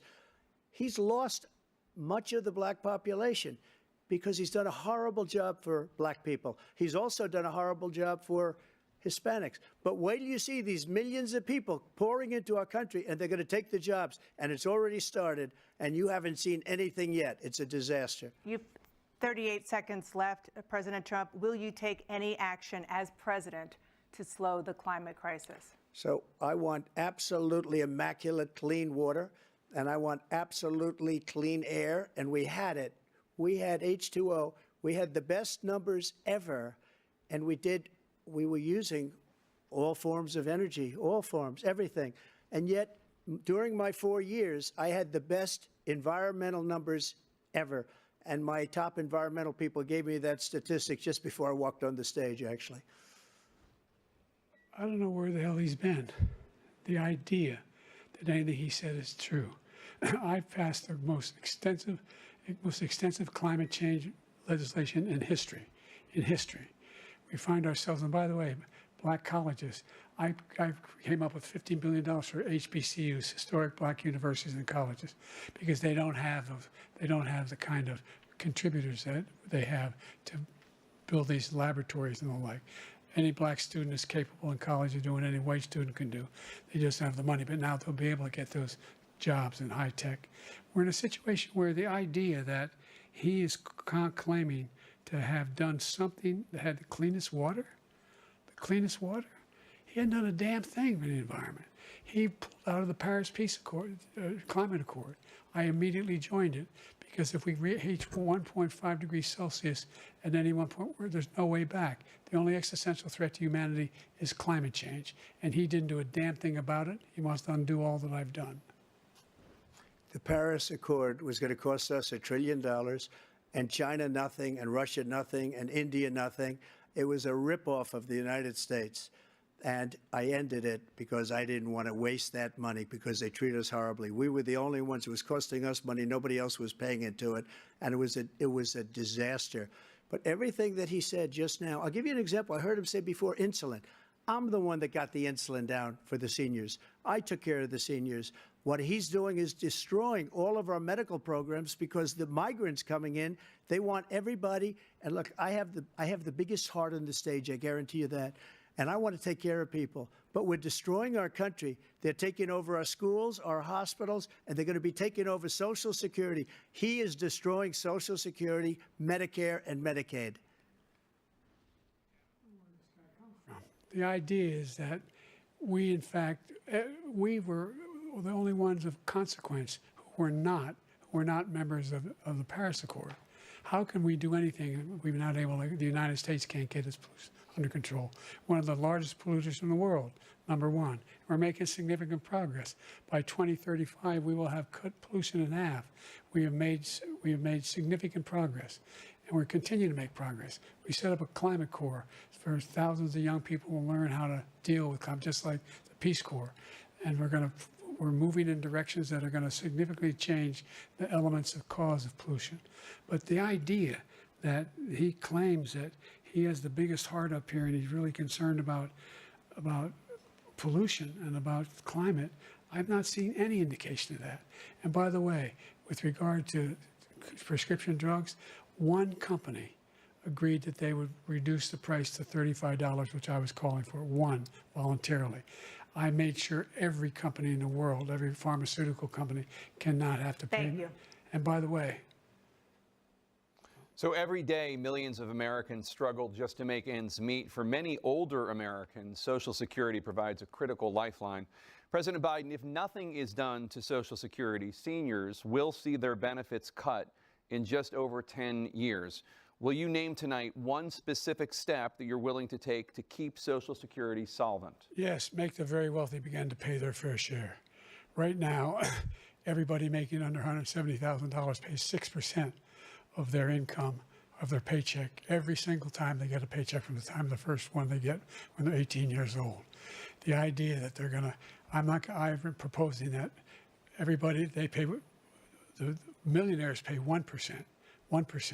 So no one I would not raise the cost of Social Security for anybody under $400,000. After that, I began to make the wealthy begin to pay their fair share by increasing from 1% beyond to be able to guarantee the program for life.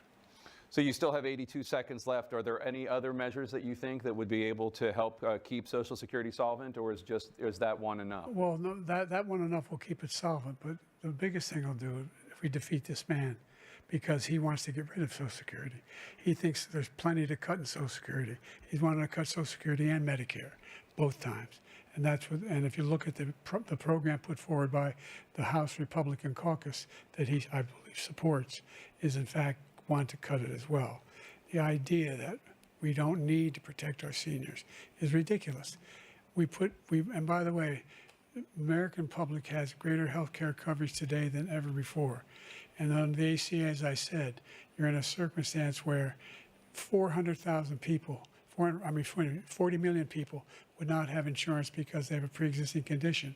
Only thing that allows them to have that insurance is the fact that they, in fact, are part of the ACA.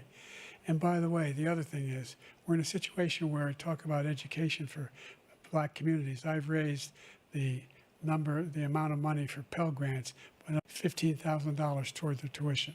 He just doesn't know what he's talking about. Thank you, President Biden. President Trump. So I've dealt with politicians all my life. I've been on this side of the equation for the last 8 years. I've never seen anybody lie like this guy. He lies. I've never seen it. He could look you in the face about so many other things, too. And we mentioned the laptop. We mentioned Russia, Ukraine. Everything he does is a lie. It's misinformation and disinformation. The losers and suckers story that he made up is a total lie on the military. It's a disgrace. But Social Security, he's destroying it because millions of people are pouring into our country, and they're putting them onto Social Security. They're putting them onto Medicare, Medicaid. They're putting them in our hospitals. They're taking the place of our citizens. What they're doing to the VA, to our veterans, is unbelievable. Our veterans are living in the street, and these people are living in luxury hotels. He doesn't know what he's doing, and it's really coming back. I've never seen such anger in our country before. President Biden? The idea that veterans are not being taken care of, I told you before. And by the way, when I said suckers and losers, he acknowledged after that he fired that general. That general got fired because he's the one that acknowledged that that's what he said. He was the one standing with Trump when he said it, number one. Number two, the idea that we're going to be in a situation where all these millions and millions, the way he talks about it, illegal aliens are coming into the country and taking away our jobs. There's a reason why we have the fastest growing economy in the world, the reason why we have the most successful economy in the world. We're doing better than any other nation in the world. And by the way, those 15 Nobel laureates he talked about being phony, those 15 Nobel laureates, economists, they all said that if Trump is reelected, we're likely to have a recession and inflation is going to increasingly go up. And by the way, worst president in history, 159 presidential scholars voted him the worst president in the history of the United States of America. President Biden, thank you so much. Let's turn to the cost of child care, which many American families struggle to afford. President Trump, both you and President Biden have tried to address this issue, but the average cost of child care in this country has risen to more than $11,000 a year per child. For many families, the cost of child care for 2 children is more than their rent. In your second term, what would you do to make child care more affordable? Just to go back, the general got fired because he was no good. And if he said that, that's why he made it up. But we have 19 people that said I didn't say it, and they're very highly respected, much more so than him. The other thing is, he doesn't fire people. He never fired people. I've never seen him fire anybody. I did fire a lot. I fired Comey because he was no good. I fired a lot of the top people at the FBI, drained the swamp. They were no good. Not easy to fire people. You'd pay a price for it, but they were no good. I inherited these people. I didn't put them there. I didn't put Comey there. He was no good. I fired him. This guy hasn't fired anybody. He never fires. He should have fired every military man that was involved with that the Afghanistan horror show, the most embarrassing moment in the history of our country. He didn't fire. Did you fire anybody? Did you fire anybody that's on the border, that's allowed us to have the worst border in the history of the world? Did anybody get fired for allowing 18 million people, many from prisons, many from mental institutions? Did you fire anybody that allowed our country to be destroyed? Joe, our country is being destroyed as you and I sit up here and waste a lot of time on this debate. This shouldn't be a debate. He is the worst president. He just said about me because I said it. But look, he's the worst president in the history of our country. He's destroyed our country. Now all of a sudden he's trying to get a little tough on the border. He came out with a nothing deal, and it reduced it a little bit, like this much. It's insignificant. He wants open borders. He wants our country to either be destroyed or he wants to pick up those people as voters. And I don't think we just can't let it happen. If he wins this election, our country doesn't have a chance, not even a chance, of coming out of this rut. We probably won't have a country left anymore. That's how bad it is. He is the worst in history by far. Thank you, President Trump. President Biden? We're the most admired country in the world. We're the United States of America. There's nothing beyond our capacity. We have the finest military in the history of the world, the finest in the history of the world. No one thinks we're weak. No one wants to screw around with us. Nobody, number one. Number two, the idea that we're talking about worst presidents. I wasn't joking. Look it up. Go online. 159 or 58, don't hold me the exact number, presidential historians. They've had meetings and they voted who's the worst president in American history. One through best to worst.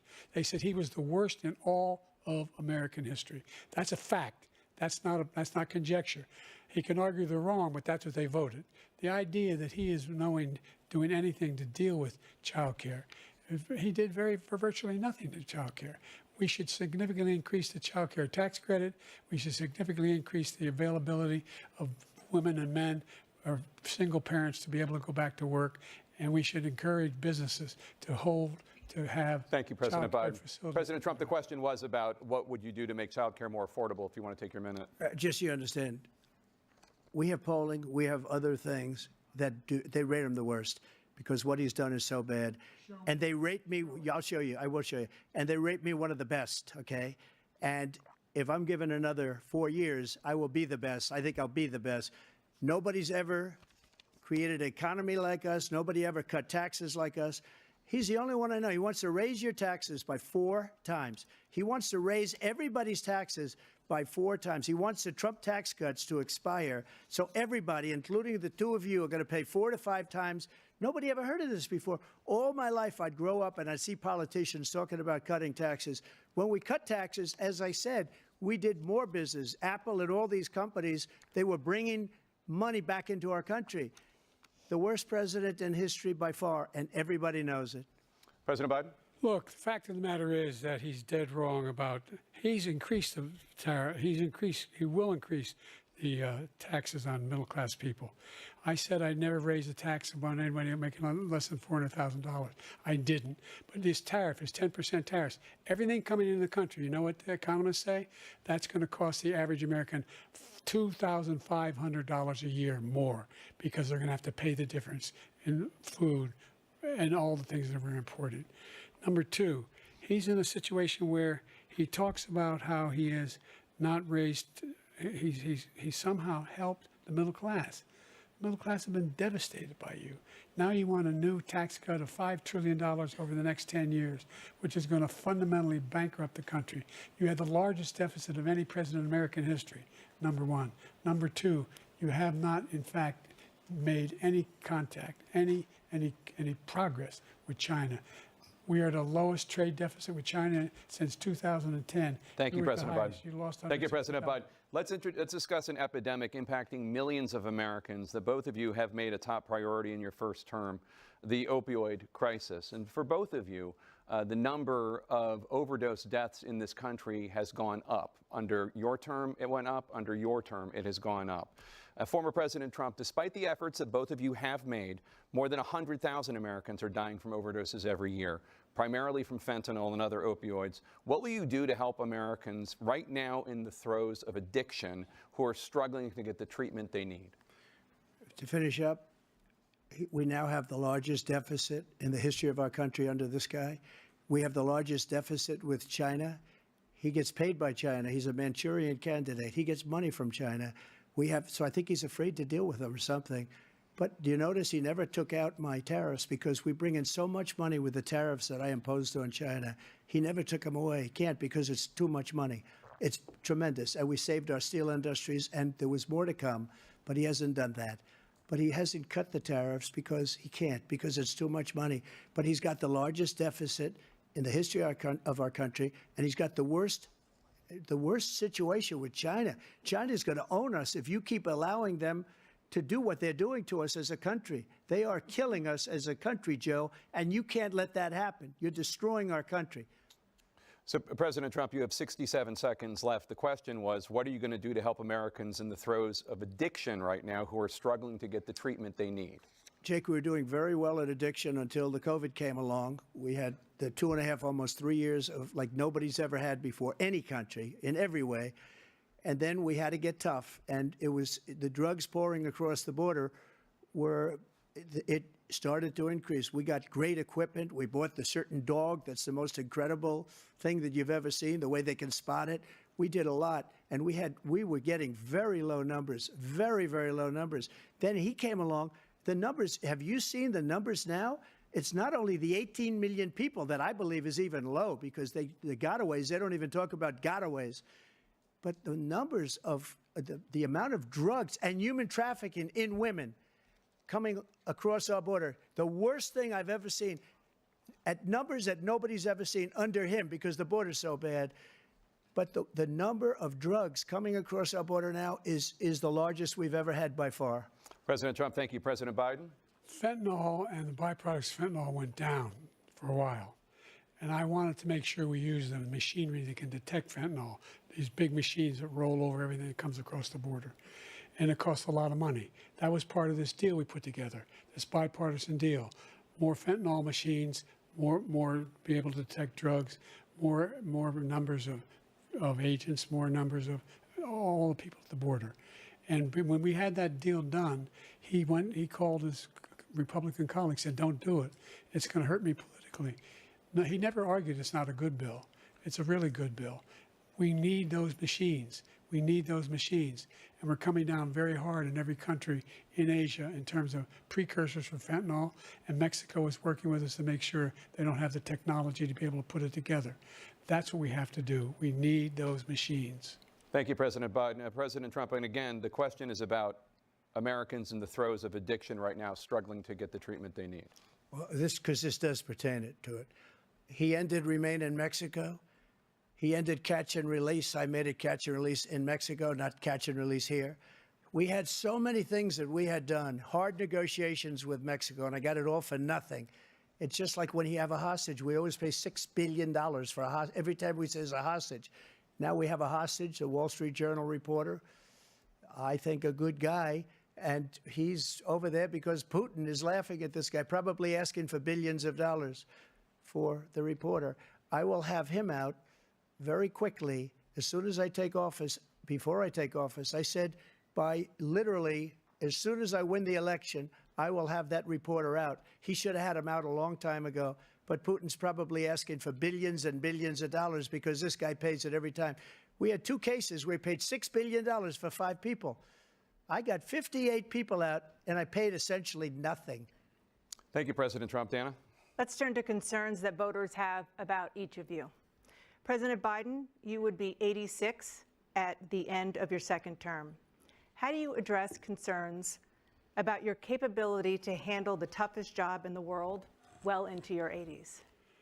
Well, first of all, I spent half my career being criticized being the youngest person in politics. I was the 2nd youngest person ever elected to the United States Senate, and now I'm the oldest. This guy's 3 years younger and a lot less competent. I think that just look at the record. Look at what I've done. Look how I've turned around the horrible situation he left me. As I said, 15 million new jobs, 800,000 manufacturing jobs, more investment in America, over billions of dollars in private investment in enterprises that we are growing. By the way, we brought an awful lot of people. Well, the whole idea of computer chips, we used to have 40% of the market. We invented those chips, and we lost it because he was sending people to find the cheapest jobs overseas and then bring home a product.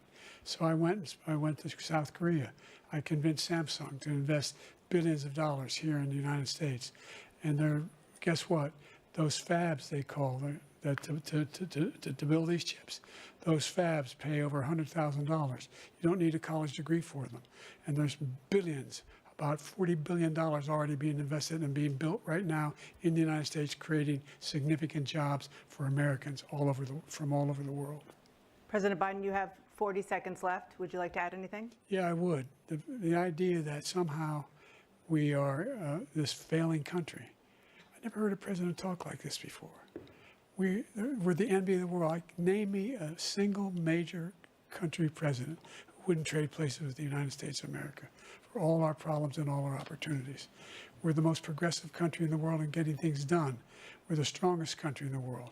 We're a country in the world who keeps our word, and everybody trusts us, all of our allies, and those who he coddles up to, from Kim Jong-un, who he sends love letters to, and Putin, et cetera. They don't want to screw around with us. Thank you. Former President Trump, to follow up, you would be 82 at the end of your 2nd term. What do you say to voters who have concerns about your capabilities to serve? Well, I took 2 tests, cognitive tests. I aced them, both of them, as you know.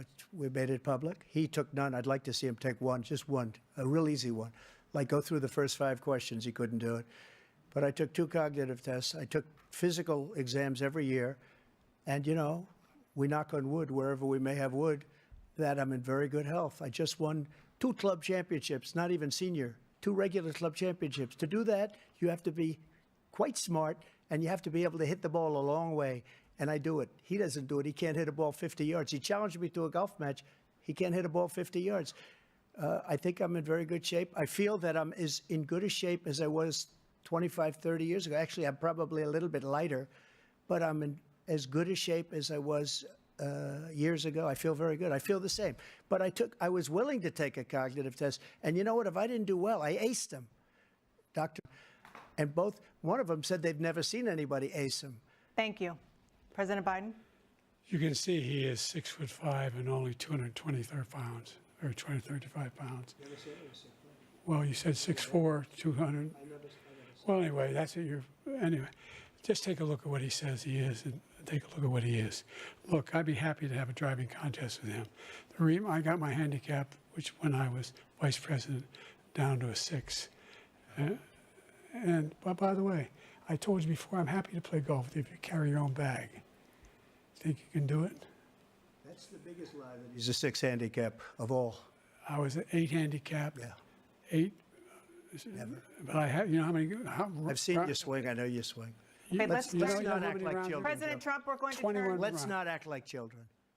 to a specific concern that voters have about you.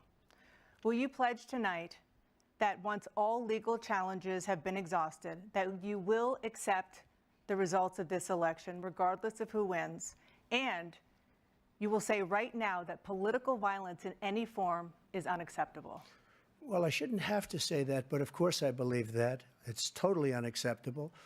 And if you would see my statements that I made on Twitter at the time, and also my statement that I made in the Rose Garden, you would say it's one of the strongest statements at the time.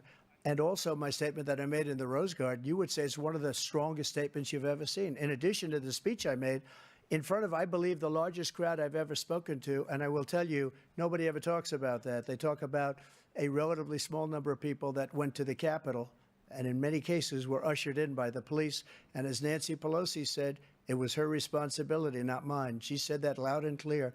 But the answer is, if the election is fair, free, and I want that more than anybody. And I'll tell you something. I wish he was a great president, because I wouldn't be here right now. I'd be at one of my many places enjoying myself. I wouldn't be under indictment because I wouldn't have been his political opponent, because he indicted me because I was his opponent. I wish he was a great president. I was so bad as a president that I'm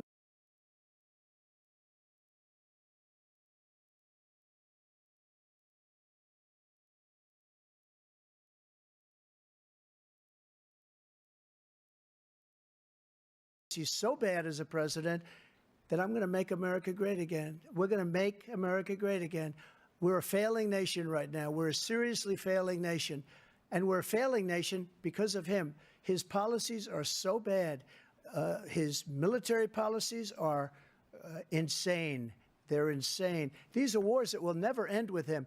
He will drive us into World War III, and we're closer to World War III than anybody can imagine. We are very, very close to World War III, and he's driving us there. And Kim Jong-un and President Xi of China, Kim Jong-un of North Korea, all of these, Putin, they don't respect him. They don't fear him.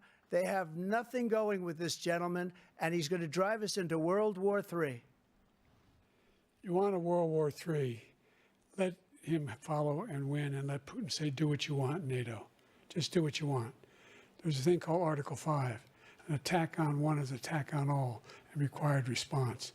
The idea, I can't think of a single major leader in the world who wouldn't trade places with the job I've done and what they've done. Because we are a powerful nation. We have wonderful people. It's because of the people, not me. It's because of the American people. They're capable of anything, and they step up when they're needed. And right now, we're needed. We're needed to protect the world because our own safety is at stake. And again, you want to have a war, just let Putin go ahead and take Kyiv, make sure they move on, see what happens in Poland, Hungary, and other places along that border. Then you have a war. President Trump, as I come back to you for a follow-up, the question was, will you accept the results of this election, regardless of who wins? Just to finish what he said, if I might, Russia, they took a lot of land from Bush. They took a lot of land from Obama and Biden. They took no land, nothing from Trump, nothing. He knew not to do it. He's not going to play games with me. He knew that. I got along with him very well, but he knew not to play games. He took nothing from me. But now he's going to take the whole thing from this man right here. That's a war that should have never started. It would have never started ever with me. And he's going to take Ukraine. And, you know, you asked me a question before, would you do this? He's got us in such a bad position right now with Ukraine and Russia, because Ukraine's not winning that war. He said, I will never settle until such time. They're running out of people. They're running out of soldiers. They've lost so many people. It's so sad. They've lost so many people, and they've lost those gorgeous cities with the golden domes that are 1,000 years old, all because of him and stupid decisions. Russia would have never attacked. President Trump, the question was, will you accept the results of the election, regardless of who wins? Yes or no, please. If it's a fair and legal and good election, absolutely. I would have much rather accepted these, but the fraud and everything else was ridiculous. And if you want, we'll have a news conference on it in a week, or we'll have another one of these in a week. But I will absolutely, there's nothing I'd rather do. It would be much easier for me to do that than I'm running again. I wasn't really going to run until I saw the horrible job he did. He's destroying our country. I would be very happy to be someplace else, in a nice location someplace. And again, no indictments, no political opponent stuff, because it's the only way he thinks he can win. But unfortunately, it's driven up my numbers and driven them up to a very high level because the people understand it. Well, let's see what your numbers are when this election is over. Let's see. You're a whiner. When you lost the first time, you continued, you appealed and appealed to courts all across the country. Not one single court in America said any of your claims had any merit, state or local, none. But you continue to provoke this lie about somehow there's all this misrepresentation, all this stealing. There is no evidence of that at all. And I tell you what, I doubt whether you'll accept it because you're such a whiner. The idea if you lose again, you accepting anything, you can't stand the loss. Something snapped in you when you lost the last time. We'll be right back with more from the CNN presidential debate, live from Georgia.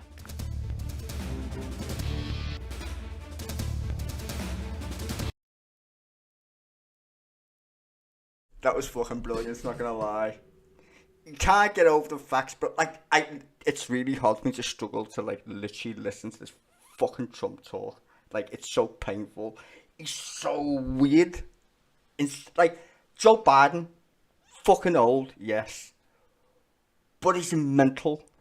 No, he's fucking old. Like an Ann or whatever. Fine. That's why we have a vice president or whatever, deputy, in case old people fucking, you get the point, right? Trump is batshit fucking crazy.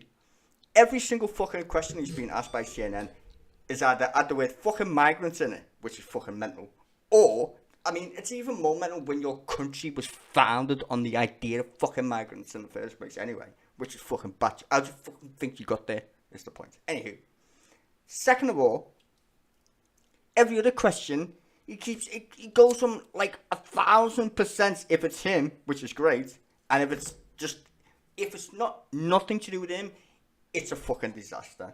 It's like 0 to 100 in the strangest way possible. Listening to this guy is a fucking task.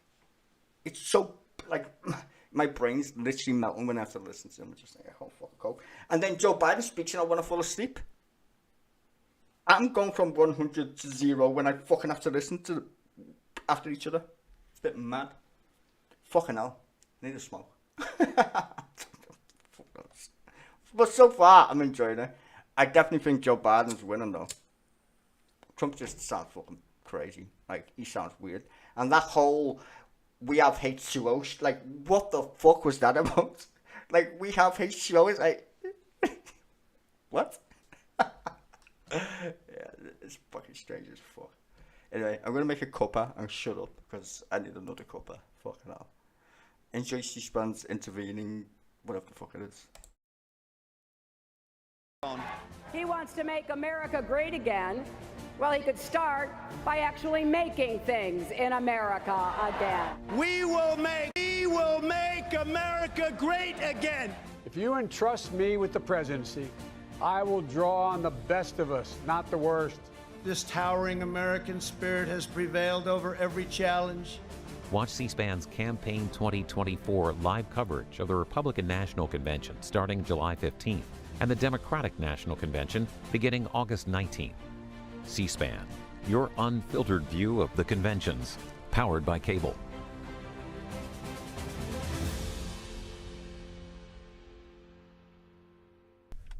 Once again, waiting for the CNN presidential debate between President Biden and former President Trump to resume. A reminder that we will get your reaction to what you've seen and heard tonight as soon as the debate is over. Our live simulcast continues from Atlanta in just a moment.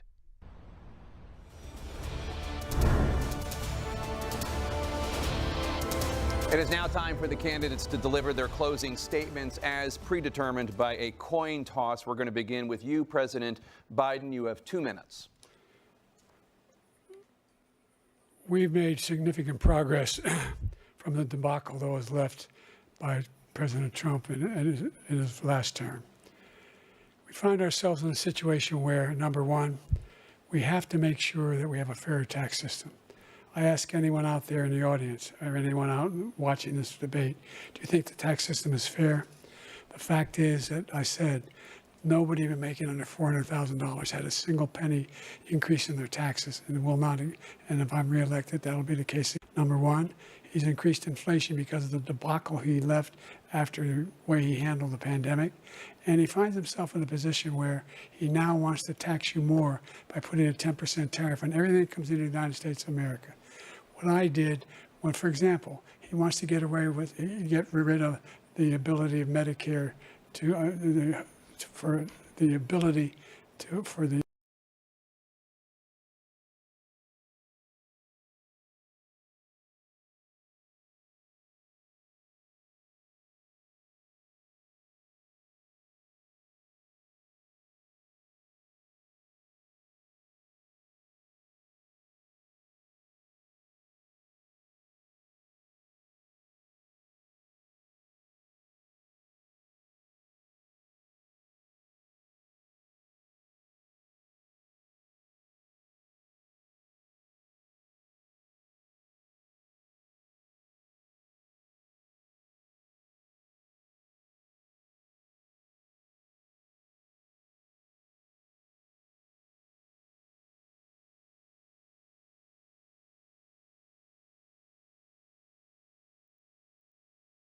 child care.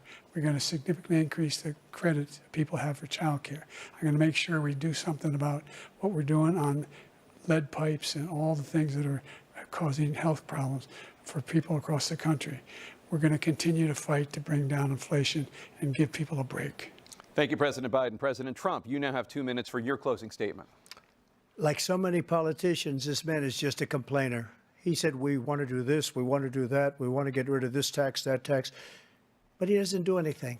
He doesn't do, all he does is make our country unsafe by allowing millions and millions of people to pour in.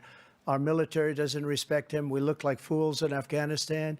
We didn't stop Israel. It was such a horrible thing that would have never happened. It should have never happened. Iran was broke.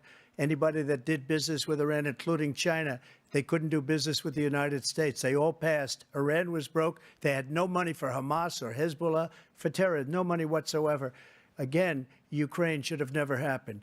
He talks about all this stuff, but he didn't do it. For 3.5 years, we're living in hell. We have the Palestinians and we have everybody else rioting all over the place. You talk about Charlottesville. This is 100 times Charlottesville, 1,000 times. The whole country is exploding because of you, because they don't respect you. And that was incredible. We rebuilt the military. We got the largest tax cut in history, the largest regulation cut in history. The reason he's got jobs is because I cut the regulations that gave jobs. But he's putting a lot of those regulations back on. All of the things that we've done, nobody's never seen anything like. Even from a medical standpoint, right to try, where we can try space-age materials instead of going to Asia or going to Europe and trying to get when you're terminally ill. Now you can go and you can get something. You sign a document. They've been trying to get it for 42 years. But you know what we did for the military was incredible. Choice for our soldiers, where our soldiers, instead of waiting for 3 months to see a doctor, can go out and get themselves fixed up and readied up and take care of themselves, and they're living. And that's why I had the highest approval rating in the history of the VA. So all of these things, we're in a failing nation, but it's not going to be failing anymore. We're going to make it great again. Thank you, former President Trump, President Biden. Stay with us because we have full analysis of this debate. Anderson Cooper and Aaron Burnett starts now on CNN.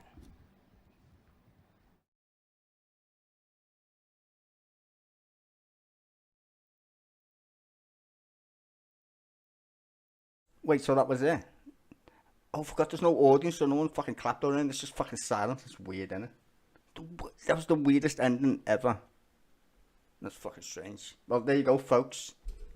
Nutty man who can't stop lying versus old man who literally makes you want to fall asleep when you listen to him. I would rather have old man Sleepy Joe. Just saying. That's just my preference. Fuck that other guy.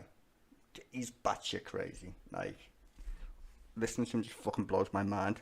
Like, actually, what the fuck? Let's see what some Americans think, though, eh? Sorry, C-SPAN, I'm going to rape your stream a little bit more. A look now inside the spin room, live coverage where surrogates for the candidates are now will start talking to reporters to give their analysis of the evening. C-SPAN's cameras are, of course, there on the ground, and we'll be bringing you highlights from there for the next hour or so. We will also take your calls until midnight tonight, and at that point, then we will re-air tonight's debate in its entirety. We want to hear from you first, though. What's your reaction to tonight's debate? What did the candidates say that resonated with you? What did you want to hear that you didn't hear? We've divided the lines this way. If you're supporting President Biden, call in at 202-748-8920. If you support the former president, your line tonight is 202-748-8921. If you're undecided, still undecided, after tonight's debate, call in at 202-748-8922. And if you've decided to support a third-party candidate, you can call us at 202-748-8923. Remember, you can join the conversation on X with the handle @C-SPAN, also on Facebook.com/C-SPAN, or you can text us with your first name, city, and state to 202-748-8903. The calls are in. Angie in Canton, Ohio, supporting the former president. Angie, you are up first. What is your reaction to tonight's debate? Angie? Yes.